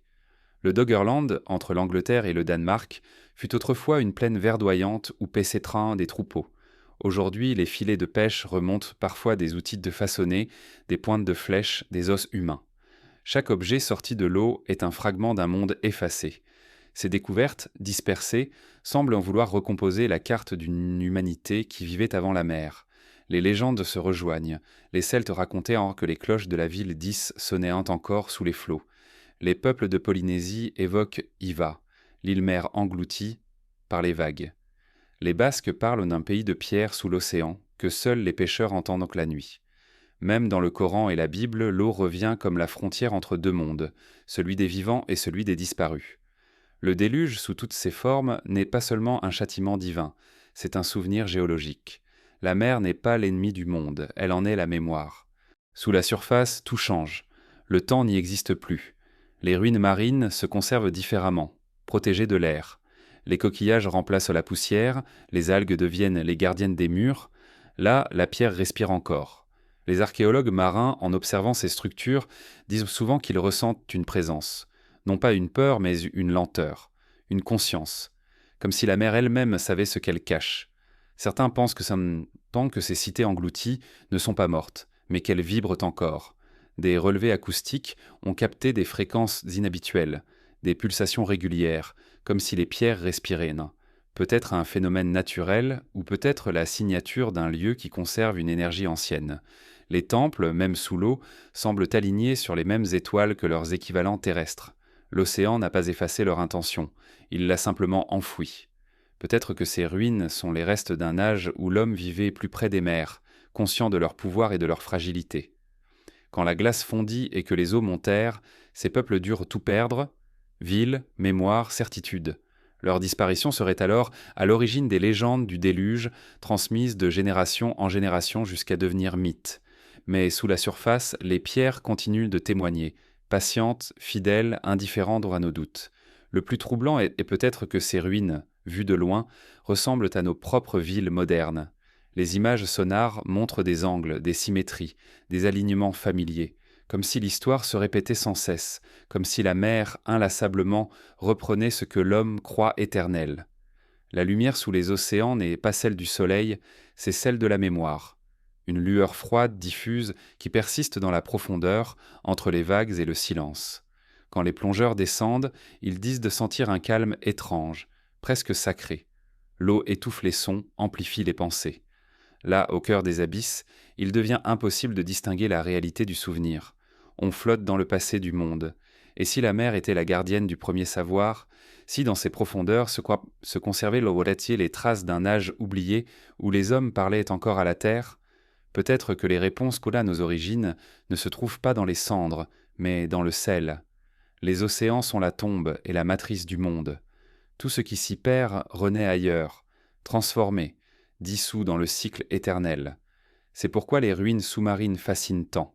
Elles ne parlent pas de mort, mais de retour. La mer reprend, oui, mais elle rend aussi, à sa manière, en offrant la beauté du mystère.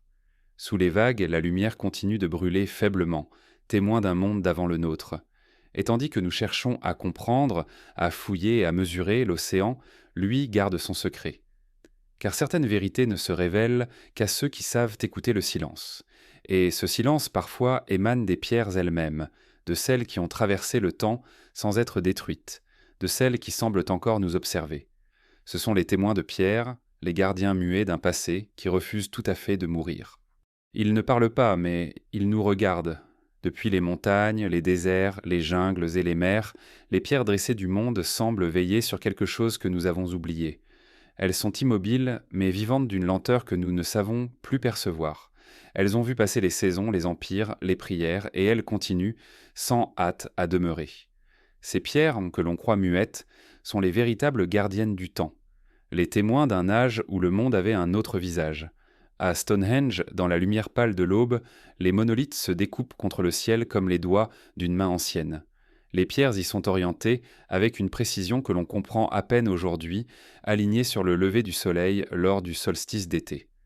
Elles semblent respirer avec la terre.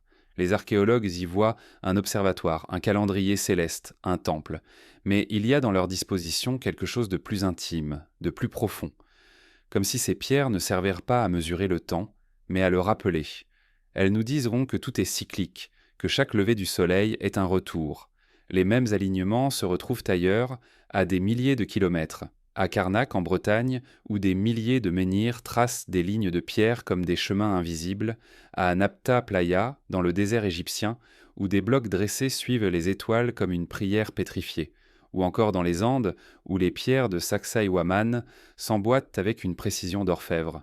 Partout, la même volonté, relier la terre au ciel, inscrire la matière dans l'ordre cosmique. Ces monuments ne sont pas des édifices, ce sont des souvenirs incarnés. Les témoins de pierre ne se limitent pas aux mégalithes. Ce sont aussi les statues des îles de Pâques, les Moaïs, tournées vers l'intérieur de l'île, comme s'ils gardaient la mémoire de leur peuple disparu. Ce sont les visages de granit de l'Égypte, dont les yeux, creusés dans la lumière, semblent encore suivre le passage du soleil.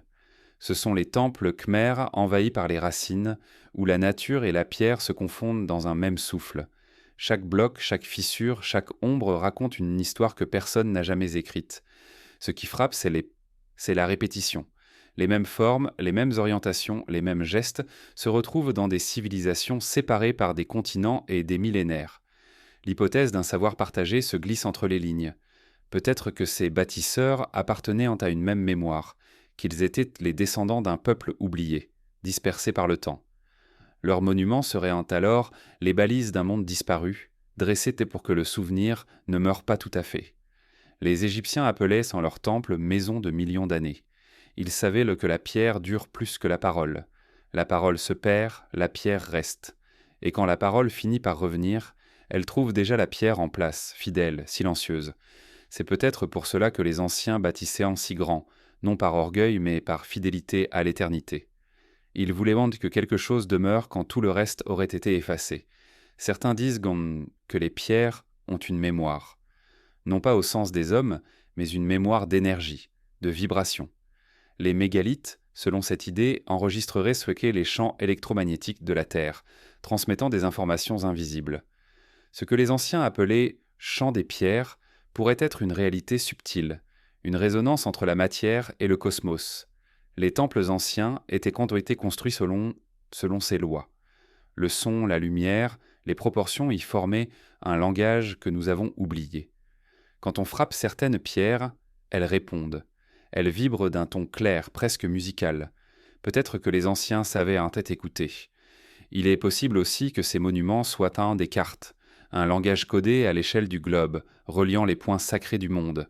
Les pyramides de Gizeh, les temples mayas, les dolmens européens, les structures d'Angkor ou de Teotihuacan suivent parfois des alignements qui épousent dans les constellations. Ce n'est peut-être pas une coïncidence. C'est une mémoire géométrique, une écriture que la Terre elle-même inspire. Ces pierres marquent les lieux où le visible rencontre l'invisible. Mais plus que des instruments ou des symboles, ces pierres, ce sont des présences. Il suffit de se tenir devant elles pour sentir un vertige, une sorte de silence qui dépasse la compréhension. Elles nous ramènent à la lenteur de la Terre, à sa durée. Quand on pose la main sur un bloc vieux de 10 000 ans, on sent qu'il n'a pas bougé, qu'il se moque du passage des empires et des hommes. Il ne cherche pas à être compris. Il est, et c'est cela peut-être le vrai message, la permanence au milieu du changement. Les témoins de pierre ne jugent pas. Ils observent, ils laissent que les civilisations s'élever, se déchirer, disparaître. Ils ont vu l'homme naître, inventer le feu, l'écriture, la machine. Et ils continuent d'être là, impassibles, témoins d'un monde qu'ils connaissent mieux que nous. Peut-être qu'ils se souviennent de ce que nous avons oublié, que tout est éphémère, sauf la terre elle-même. Dans certaines traditions, on dit que les pierres parlent entre elles, que lorsqu'un monument s'effondre, son écho résonne jusqu'aux montagnes. Ces légendes semblent naïves, mais elles traduisent une vérité poétique. La pierre, par sa densité, par sa patience, relie les lieux et les âges. Elle laisse la conscience lente du monde. Les temples les plus anciens sont souvent orientés vers des astres précis. Le lever du soleil, le passage d'une étoile, la trajectoire de la lune. Ce n'était pas une coïncidence. C'était une manière de rappeler que la terre et le ciel font partie d'un même cycle. Quand la lumière frappe ces pierres, à certains moments de l'année, des jeux d'ombre et de clarté se produisent, dessinant des symboles sur le sol ou sur les murs. Ces phénomènes n'étaient pas seulement esthétiques, ils étaient rituels. Ils rappelaient aux hommes la place qu'ils occupaient dans le grand ordre des choses. Peut-être que ces monuments sont les dernières pages visibles d'un livre beaucoup plus ancien. Chaque alignement, chaque sculpture, chaque orientation pourrait être une phrase, un mot, un fragment d'un langage universel que nous avons cessé de lire. Les pierres, patientes, continuent d'attendre qu'on les entende à nouveau. Leur silence n'est pas vide, il est plein de mémoire. Il contient les voix de ceux qui les ont taillées, déplacées, dressées. Des mains anonymes, des existences effacées, mais dont le geste subsiste. À travers la pierre, l'humain a cherché l'éternité et l'a peut-être trouvée. Aujourd'hui, nous construisons encore, mais nos édifices dans le Sadler sont fragiles. Le verre, l'acier, le béton vieilliront vite. Les monuments modernes ne dureront pas 1000 ans. Les anciens, eux, regardent encore le ciel. Leurs créateurs savaient en que tout ce qui est léger se perd. Ils ont choisi la densité, la gravité, le poids. Parce que le poids, c'est la mémoire. Les témoins de Pierre ne demandent rien. Ils ne cherchent pas à être déchiffrés. Leur message est dans leur présence même. Ils rappellent que la vérité n'est pas toujours dans la parole, mais dans la persistance. Le monde peut s'effacer 1000 fois, mais la pierre, elle, continue de porter le souvenir du monde. Et parfois, dans cette permanence, un autre mystère affleure. Car la mémoire ne se trouve pas seulement dans la matière, mais aussi dans ce que la matière engendre. Dans le vivant. Ce que la pierre garde, la chair parfois répète. Peut-être que notre propre corps porte, lui aussi, le souvenir de ces âges anciens. Une trace enfouie dans le sang, une mémoire plus intime. C'est vers cette énigme, inscrite dans l'invisible de nous-mêmes, que nous allons maintenant, les gènes du passé. Le corps humain est une archive. Sous la peau, dans le sang, dans le repli invisible de nos cellules, se trouvent aussi celui des traces d'histoire que nous ne racontons plus. Le génome n'était pas seulement un code biologique, c'est une mémoire. Chaque fragment d'ADN, chaque séquence oubliée, conserve un souvenir de ce que la Terre fut avant nous. Nos gènes sont les pierres d'un temple ancien, érigés non par les hommes, mais par la vie elle-même. Et si l'on savait les lire autrement, peut-être y découvrirait-on le récit d'âge qui précède l'humanité. Le savoir moderne a levé le voile sur une vérité à la fois simple et vertigineuse. Nous ne sommes pas seuls dans notre propre corps. Des vestiges de créatures disparues demeurent en nous. L'ADN de bactéries anciennes, de virus éteints, de formes de vie antérieures persistent dans nos cellules, intégrées au fil du temps. Nous sommes un palimpseste vivant, un texte écrit, effacé, réécrit à l'infini. Dans nos gènes dorment des voix silencieuses, issues d'époques où la Terre avait un autre souffle. Les chercheurs ont découvert dans le génome humain des séquences héritées d'espèces disparues, des néandertaliens, des dénisoviens, mais aussi de lignées plus mystérieuses, encore sans nom. Ces fragments étrangers représentent une petite part de nous, mais leur présence suffit à troubler l'idée d'une humanité isolée. Nous ne venons pas d'une seule source, mais d'un entrelacement de mémoires. Chacune de nos cellules est une rencontre, mais ces traces visibles ne sont peut-être que la surface d'un mystère plus profond. L'ADN, en plus de coder la matière du vivant, conserve des structures dont nous ne comprenons pas encore la signification. Des séquences inactives, des répétitions, des motifs apparemment inutiles, comme des phrases effacées dans un livre. La science les appelle gènes orphelins ou ADN poubelles. Pourtant, certaines de ces zones silencieuses semblent se réactiver dans des conditions particulières, comme si elles attendaient en taux d'un signal oublié.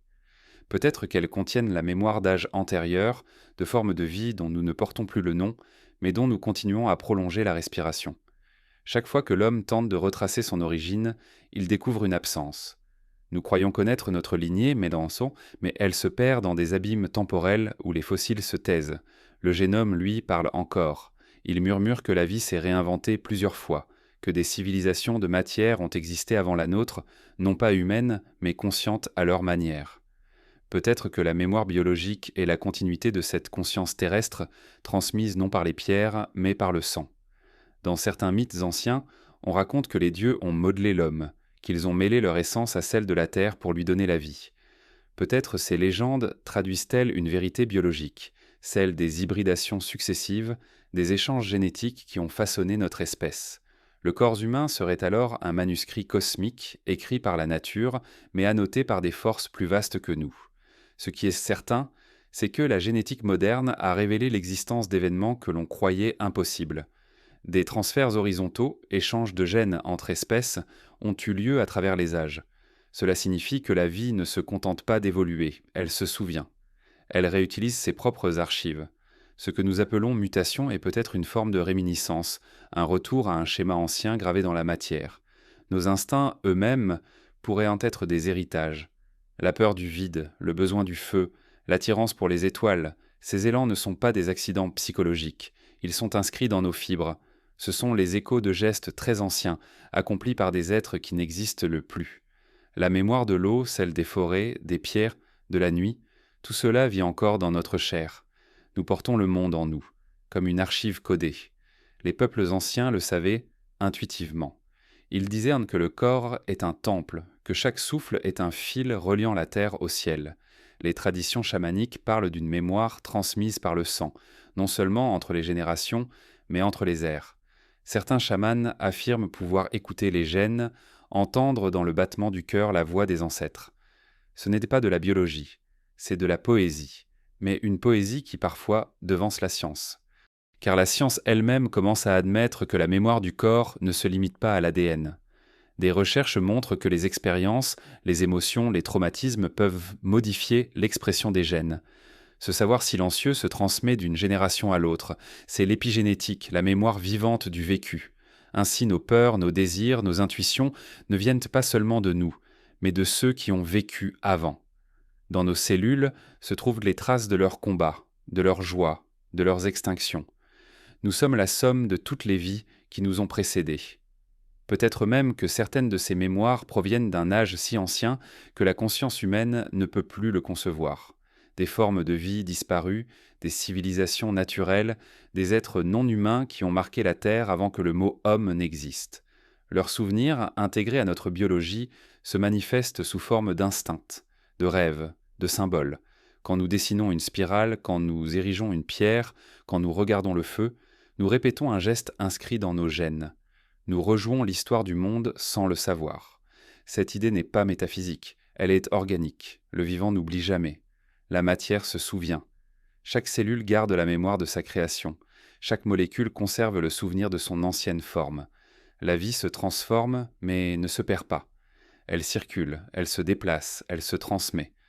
Peut-être que les civilisations humaines ne sont que les manifestations successives d'une seule et même intelligence, celle de la Terre, cherchant à se souvenir d'elle-même à travers nous.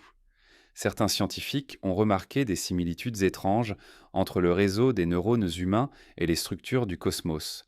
Les galaxies et le cerveau partagent une géométrie, une façon d'organiser la matière en nœuds et en filaments. Ce parallèle pourrait être une coïncidence ou un signe que la mémoire du monde s'exprime à toutes les échelles. Ce que nous appelons conscience ne serait alors que le reflet d'un souvenir universel, celui d'un monde qui, depuis toujours, se souvient de lui-même. Si nos gènes gardent la trace des âges disparus, alors chaque être humain est une archive vivante de la Terre. Nous portons dans notre corps la mémoire des extinctions, des renaissances, des migrations. Le passé ne dort pas sous nos pieds, il bat dans nos veines. Peut-être qu'un jour, nous apprendrons à lire cette mémoire avec autant d'attention que nous lisons les pierres ou les ruines. Et ce jour-là, nous comprendrons que l'histoire de la vie n'a jamais cessé d'écrire. Mais avant cela, il nous faut encore écouter les légendes, car les anciens savaient ce que la science redécouvre lentement, que le feu, la parole et la connaissance sont des dons dangereux, hérités d'un monde oublié. Des mythes universels parlent de ceux qui gardent cette flamme, de ceux qui se souviennent quand tout s'efface. Ces récits ne parlent pas seulement du passé, mais de ce qui nous attend. C'est à eux que nous prêterons maintenant l'oreille, les gardiens du feu. Depuis les premiers crépuscules du monde, une flamme veille. Elle passe d'une main à l'autre, d'un âge à l'autre, sans jamais s'éteindre complètement. On la retrouve dans les temples, dans les légendes, dans les gestes les plus simples: allumer une lampe, entretenir une braise, protéger la lumière du vent. Le feu, dans toutes les cultures, est plus qu'un élément. C'est un souvenir.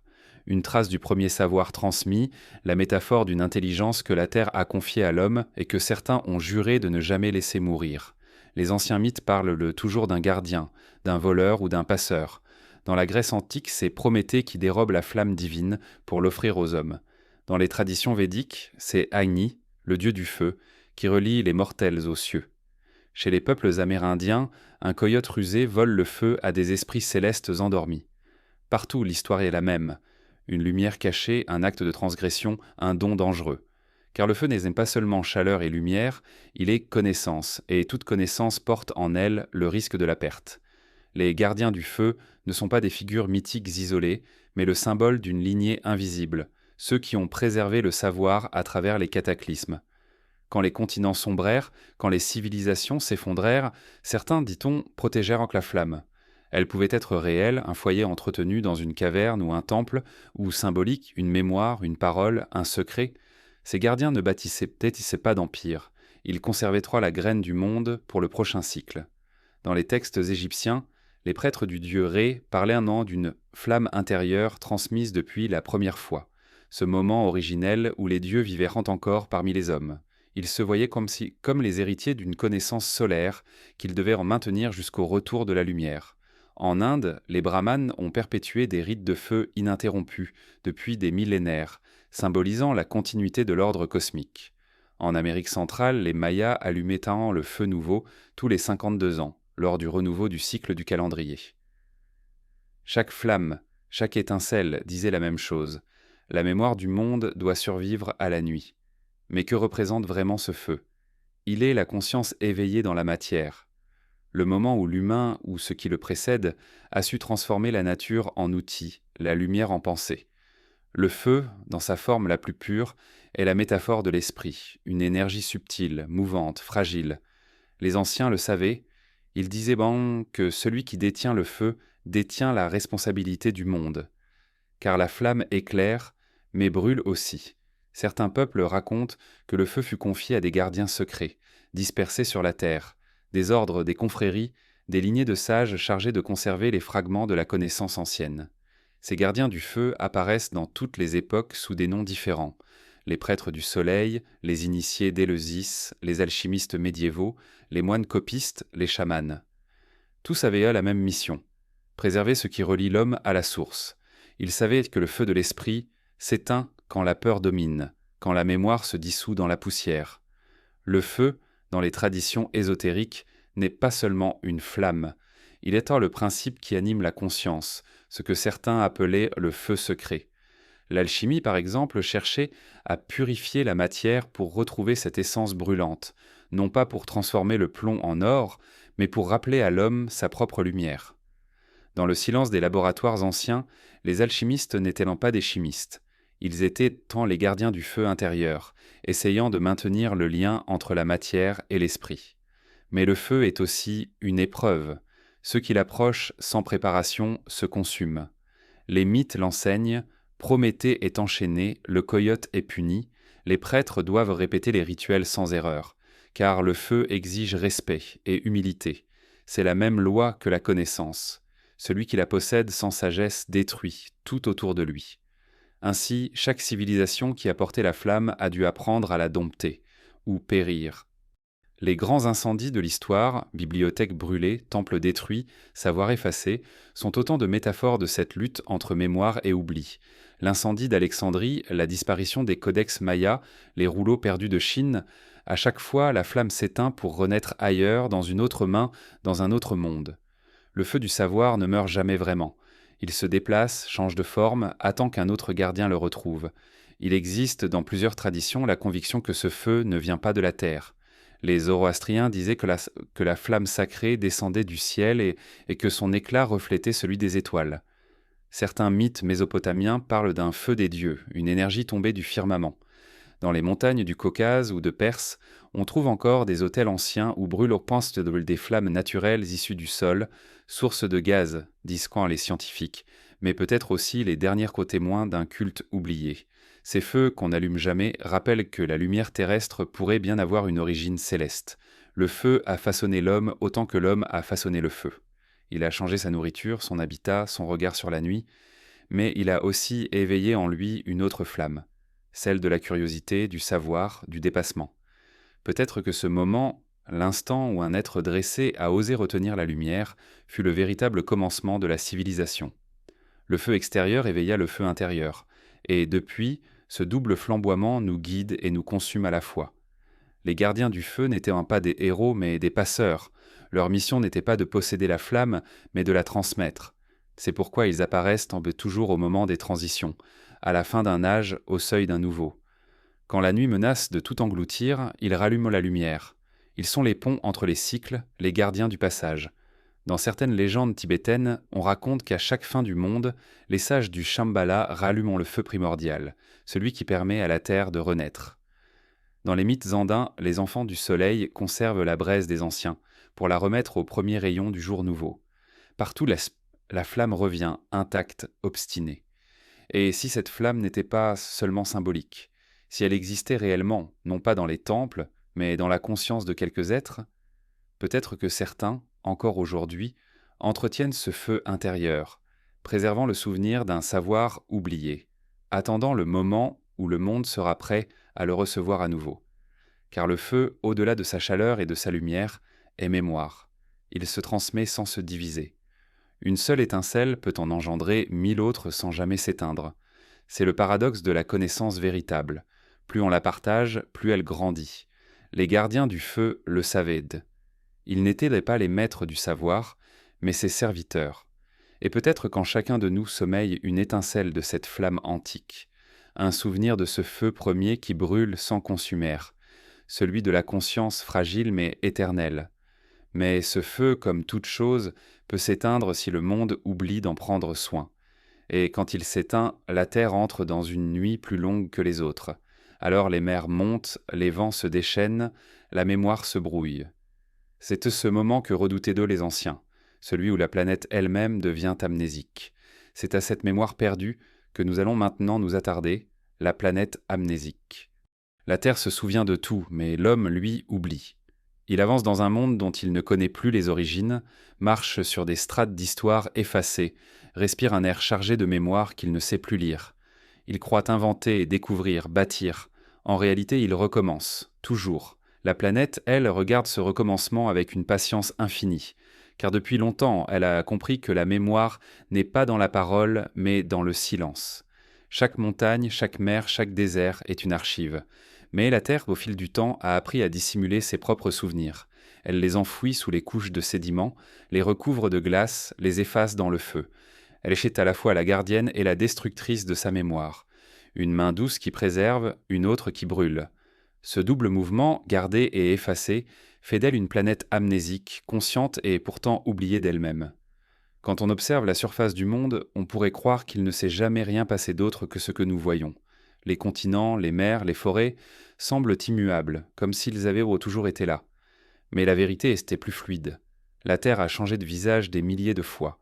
Elle a connu des mers là où se dressent aujourd'hui des montagnes, des déserts là où croissaient des chiens et des jungles, des continents disparus sous les flots. À chaque cycle, la mémoire des âges précédents s'est dissoute, engloutie dans les entrailles du monde. Pourtant, certains lieux semblent résister à cet oubli. Dans les profondeurs des glaces du Groenland ou de l'Antarctique, des bulles d'air fossilisées gardent le souffle d'un climat oublié.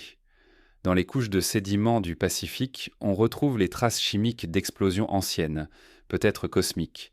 Et au fond des mers, les fossiles racontent d'autres formes de vie, d'autres mondes possibles. Tout cela compose un puzzle incomplet, une mémoire fragmentée. Mais la Terre, comme un être fatigué, n'en garde que ce qu'elle veut. L'homme, lui, tente de se souvenir à sa manière. Il invente l'histoire, trace des frontières dans le temps, nomme les ères et les civilisations. Mais plus il cherche à comprendre, plus il mesure ce qu'il a perdu. Nos archives ne couvrent qu'un souffle dans la respiration du monde. Ce que nous appelons préhistoire n'est peut-être que la fin d'une histoire précédente. Et tout ce qui précède ce souffle, ces millions d'années de silence, pourrait contenir les traces d'humanité oubliée, d'expériences effacées par le pants et par le feu ou l'eau. Les cataclysmes sont la main droite de l'oubli. Les volcans, les séismes, les déluges, les inversions magnétiques. À chaque fois, le monde s'effondre pour renaître. Ces destructions périodiques ne sont pas des accidents mais des respirations. Elles nettoient, renouvellent, préparent la place pour le cycle suivant. Mais ce nettoyage a un prix, la mémoire s'efface.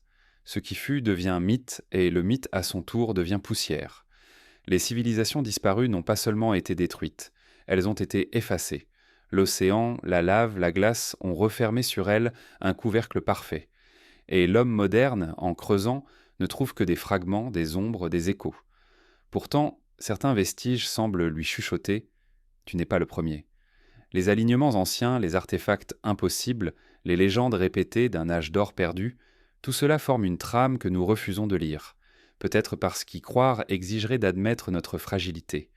La mémoire de la Terre ne se mesure pas en siècles, mais en battements d'air. Elle ne parle pas avec des mots, mais avec des formes. Les vallées, les montagnes, les fossiles, les vents. Ces archives ne sont pas dans les livres, mais dans le mouvement de la matière. Chaque pierre, chaque grain de sable, chaque souffle de vent est un témoin de ce qui fut. Mais nous, habitués à la vitesse, ne savons plus écouter la lenteur du monde.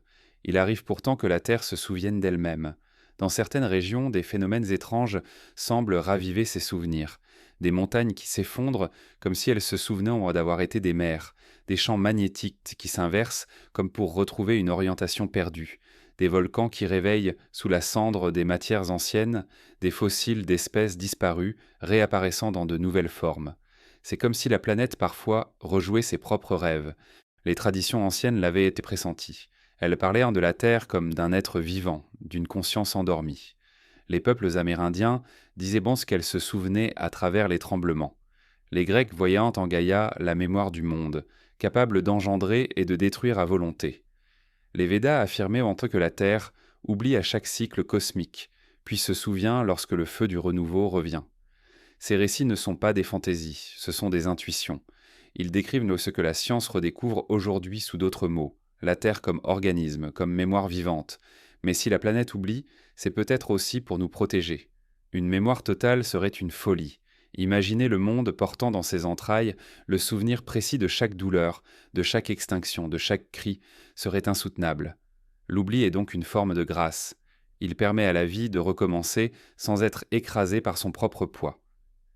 Comme un être traumatisé, la Terre choisit ce qu'elle garde et ce qu'elle efface.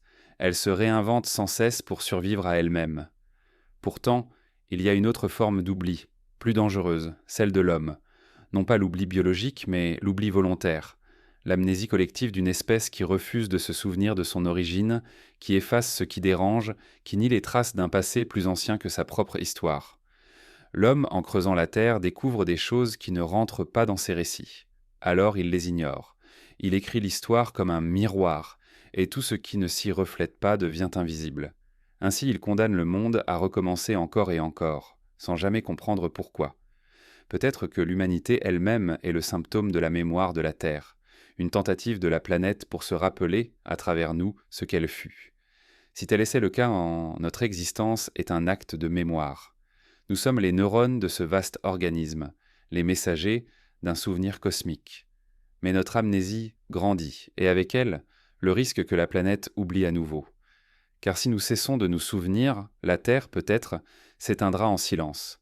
Il existe encore des lieux où la mémoire affleure, les déserts où le vent déterre des fossiles, les forêts anciennes où l'air semble chargé d'une présence, les ruines couvertes de mousse où le temps s'arrête. Là, l'oubli est incomplet. On y sent que quelque chose persiste, un murmure, un frémissement, une respiration. Ces endroits sont les cicatrices du monde, les zones où la mémoire lutte pour ne pas disparaître tout à fait. La planète amnésique est à la fois le témoin et la victime de son propre oubli. Elle nous enseigne que la destruction et la mémoire sont liées, que pour renaître, il faut d'abord effacer. Mais elle nous avertit aussi. Trop d'oubli mène au vide. Une terre sans mémoire ne serait qu'une pierre errante dans l'espace, sans histoire, sans voix. Et peut-être est-ce pour cela que certains lieux semblent encore parler. Sous les glaces, dans les montagnes, dans les ruines, quelque chose attend, comme une mémoire prête à revenir, comme si la terre, lassée du silence, commençait à se rappeler. Mais avant ce retour, il faut encore écouter les régions où la mémoire dort le plus profondément, là où le froid conserve ce que le feu a détruit. Sous la glace, dans les profondeurs immobiles, le monde garde encore des fragments du passé, des voix étouffées mais intactes. C'est vers elles que nous irons maintenant, les voix sous la glace. Sous les glaciers, la terre respire lentement. Ce souffle est presque imperceptible, enfoui sous des kilomètres de silence, mais il existe. Les glaces polaires ne sont pas des masses mortes, ce sont des bibliothèques. Chaque couche de neige tombée, chaque cristal formé dans le froid, enregistre la trace d'un instant. L'air y est emprisonné, intact, comme une note figée dans une partition sans fin. Et quand les scientifiques percent ces strates anciennes, c'est un murmure qu'ils réveillent, celui de la Terre se souvenant d'elle-même. Il y a, dans ces profondeurs, des bulles d'air vieilles de centaines de milliers d'années. Elles contiennent l'atmosphère d'un monde oublié, respiré par des créatures qui ne sont plus. En les analysant, on découvre des cycles de réchauffement et de gel, des rythmes que nous pensions récents, mais qui se répètent depuis un toujours. Ces bulles sont la mémoire du climat, mais peut-être aussi celle de la vie. Car dans certaines couches, on trouve des traces de pollen, de cendres, de poussière venues d'ailleurs, comme si la glace avait capté non seulement le souffle du monde, mais aussi son histoire. Dans les profondeurs de l'Antarctique, sous plus de 3 kilomètres de glace, se cachent des lacs que personne n'a jamais vus. Le plus connu d'entre eux, le lac Vostok, dort sous la glace depuis au moins 15 millions d'années. L'eau y est isolée du reste du monde, protégée du temps. Quand les chercheurs ont foré jusqu'à cette enclave, ils ont découvert des micro-organismes inconnus, peut-être vestiges d'une vie ancienne adaptée à un autre âge. Ces formes, suspendues entre la survie et le sommeil, pourraient en être les témoins d'un passé plus vaste, d'un monde antérieur que la glace a choisi de préserver. Les traditions polaires des peuples du Nord parlaient déjà de ces lieux avant même qu'ils ne soient d'avant découverts. Les Inuits évoquèrent des esprits endormis sous la neige, gardiens d'un savoir ancien. Dans les légendes sibériennes, la glace était décrite comme un voile posé sur un royaume perdu, où les premiers hommes auraient vécu avant que le monde ne bascule. Ces récits, autrefois relégués aux contes, résonnent aujourd'hui comme des intuitions. Car la science elle-même découvre que sous la glace, la Terre n'est pas figée. Elle garde la trace des mondes qu'elle a été. Certaines anomalies intriguent encore. Dans certaines régions de l'Antarctique, les radars détectent des structures géométriques, des reliefs impossibles à expliquer par la nature seule, des formes rectilignes, des motifs répétitifs, comme si des constructions dormaient sous des kilomètres de glace. Peut-être ne s'agit-il que d'illusions topographiques, de jeux de lumière et de densité, ou peut-être que la glace recouvre vraiment les ruines d'un âge oublié. Si une civilisation avait existé avant le dernier basculement du climat, c'est ici, sous cette chape froide, que ces traces auraient pu survivre. Il y a aussi la question des fossiles retrouvés dans les régions polaires, feuilles, troncs, pollen, coquillages. L'Antarctique fut autrefois couvert de forêts tempérées, abritant des rivières et des lacs. On y a même découvert les empreintes de reptiles géants et de fougères tropicales. Le froid n'a pas toujours régné ici. Cela signifie que ce continent, aujourd'hui isolé sous la glace, a peut-être abrité la vie humaine avant de disparaître sous la blancheur. Une terre de mémoire, figée, attendant que la chaleur la libère. Sous la glace, le temps s'arrête. Ce qui s'y trouve ne vieillit plus. C'est pourquoi elle est la gardienne idéale du passé. Les archéologues du futur n'auront peut-être pas besoin de fouiller la terre, mais la glace. Elle conserve les couleurs, les textures, parfois même les odeurs. Dans certaines calottes, on a retrouvé des particules de cendres venues d'éruptions volcaniques si anciennes qu'elles précèdent donc nos récits, et dans ces cendres, des traces d'éléments qui n'existent plus à la surface du monde. Peut-être la signature d'événements dont nous avons perdu jusqu'au souvenir. Mais la glace n'est pas seulement mémoire, elle est oubli, elle efface aussi. Ce qu'elle ne veut pas garder, elle broie, elle réduit à l'anonymat. Sous son poids, les montagnes s'aplatissent, les vallées se referment. Le temps y devient une substance. Ce qui survit à sa pression est digne d'être conservé.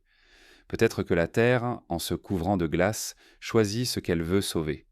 Certains chercheurs affirment que la fonte actuelle des glaces pourrait libérer des choses qui n'auraient en jamais dû revenir.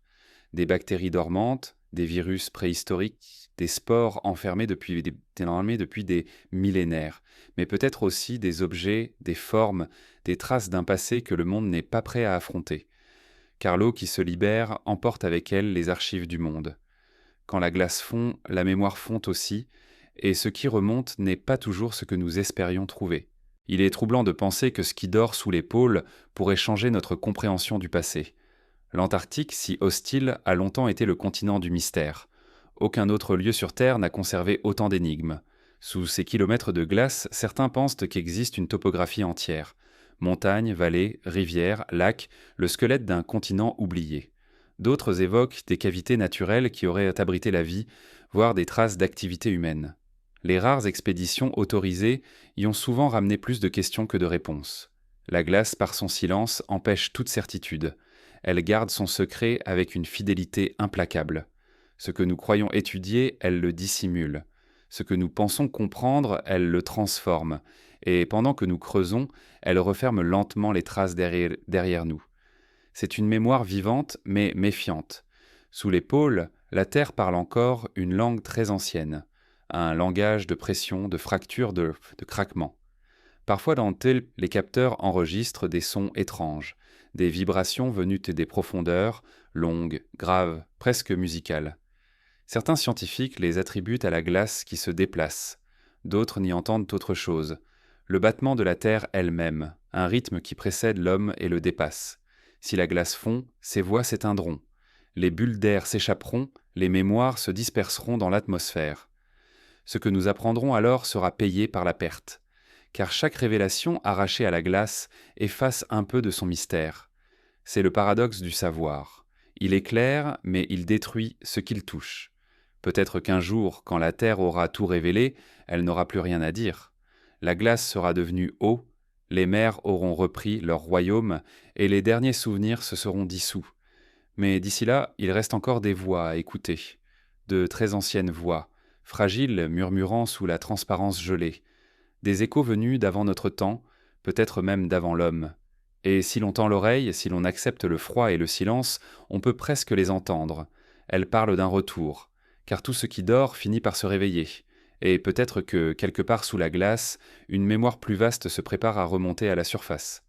Quand la Terre se souvient, elle ne le fait jamais doucement.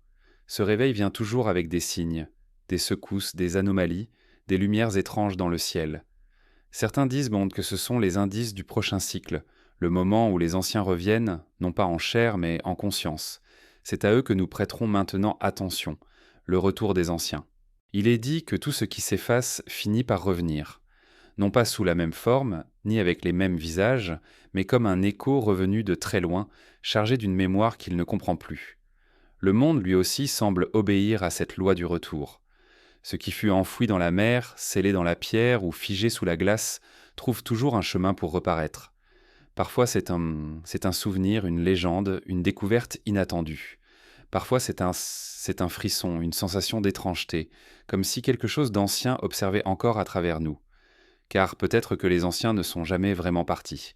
Peut-être qu'ils dorment simplement, dispersés dans la matière du monde, attendant le moment propice pour revenir. Les textes les plus anciens évoquent tous cette idée, celle d'un cycle où les dieux, les héros ou les civilisations disparues reviennent lorsque le monde s'éloigne trop de son origine. Les hindous parlent de la fin du Kali Yuga, l'âge d'obscurité, après lequel Vishnu reviendra sous la forme de Kalki pour restaurer la lumière. Les Grecs disaient en Rand que l'âge de fer finirait quand les hommes se souviendraient à nouveau de l'âge d'or. Les Mayas annonçaient le retour des seigneurs de la lumière, quand le 5e soleil se lèverait sur les ruines du 4e. Ces récits n'étaient pas des promesses, mais des rappels. Rien ne disparaît vraiment, tout se transforme. Le retour des anciens ne signifie pas la réapparition de leur corps, mais celle de leur mémoire. Elle se réveille dans les rêves, dans les symboles, dans les intuitions collectives. Quand l'humanité redécouvre les lois du cosmos, la géométrie sacrée, la conscience du tout, c'est une forme de retour, comme si les anciens, à travers nous, cherchèrent à se souvenir d'eux-mêmes. Ce n'est pas une invasion, ni une prophétie, c'est une réminiscence, une résurgence lente, douce, inévitable. Il y a, dans certaines découvertes récentes, des échos troublants de ce passé. L'étude des vibrations terrestres, des ondes électromagnétiques, des structures fractales du vivant révèle des schémas identiques à ceux qu'utilisaient les anciens bâtisseurs. Les proportions du nombre d'or, les alignements célestes, les rapports harmoniques que l'on croyait purement symboliques apparaissent un peu partout, du niveau atomique aux galaxies. La science moderne, sans le vouloir, redessine les formes de la sagesse antique. Peut-être que les anciens savaient déjà ce que nous redécouvrons, que le monde est une onde, un battement, une conscience. Certains lieux, depuis des siècles, semblent te garder une charge particulière. Les anciens sites sacrés, les pyramides, les cercles de pierre, les grottes peintes, continuent d'attirer l'homme moderne sans qu'il sache pourquoi. Il s'y sent à la fois étranger et chez lui, comme si une part de lui reconnaissait le lieu avant même d'y être venu. Ce sentiment n'est pas une illusion, c'est une mémoire. Ces endroits ne sont pas seulement des ruines, ils sont des points de contact entre les cycles. Là où les anciens ont posé leurs pierres, la terre se souvient encore. Le retour des anciens se manifeste aussi dans les rêves collectifs. À chaque époque troublée, les mêmes images reviennent, une cité engloutie, un feu dans le ciel, des silhouettes lumineuses, un savoir retrouvé. Ces visions traversent les cultures comme un courant souterrain. Elles ne prédisent pas, elles rappellent. Elles disent que ce qui fut reviendra sous d'autres formes quand le monde sera prêt à l'accueillir à nouveau. Peut-être que les anciens ne sont pas des êtres, mais des états de conscience, des niveaux de perception que l'humanité atteint puis perd à chaque cycle. Quand nous regardons les étoiles, quand nous sentons dans la nature une présence qui nous dépasse, quand nous pressentons que tout est relié, c'est une parcelle de cet ancien regard qui s'ouvre à nouveau. Le retour des anciens n'est pas un événement, c'est un éveil. Il commence dans le silence intérieur, dans cette intuition que le monde nous parle encore. Dans certains lieux reculés, des traditions ont conservé la conviction que les anciens veillent. Les moines du Tibet disent que les maîtres de Shambhala dorment sous les montagnes, attendant le temps du retour. Les chamans d'Amazonie affirment que les esprits du premier monde reviendront lorsque la forêt aura été blessée au point de crier. Les aborigènes d'Australie parlent du temps du rêve qui n'est jamais passé, mais simplement endormi. Ces croyances, malgré leurs différences, partagent une même vérité. La mémoire du monde n'est jamais éteinte, et si le retour des anciens ne dépendait pas d'eux, mais de nous, peut-être qu'ils ne peuvent revenir que si l'humanité retrouve le sens de ce qu'elle a perdu, la conscience du lien, le respect de main du vivant, la mémoire de la terre, car les anciens ne reviennent pas dans un monde de bruit et de ruines. Ils ne reviennent que lorsque le silence est prêt à les accueillir. Ce n'est pas eux qui nous cherchent, c'est nous qui devons redevenir capables de les entendre. Le retour des anciens pourrait aussi signifier la réactivation d'une connaissance enfouie. Dans nos gènes, dans nos rêves, dans la structure même du monde, sommeillent les formules d'un savoir oublié.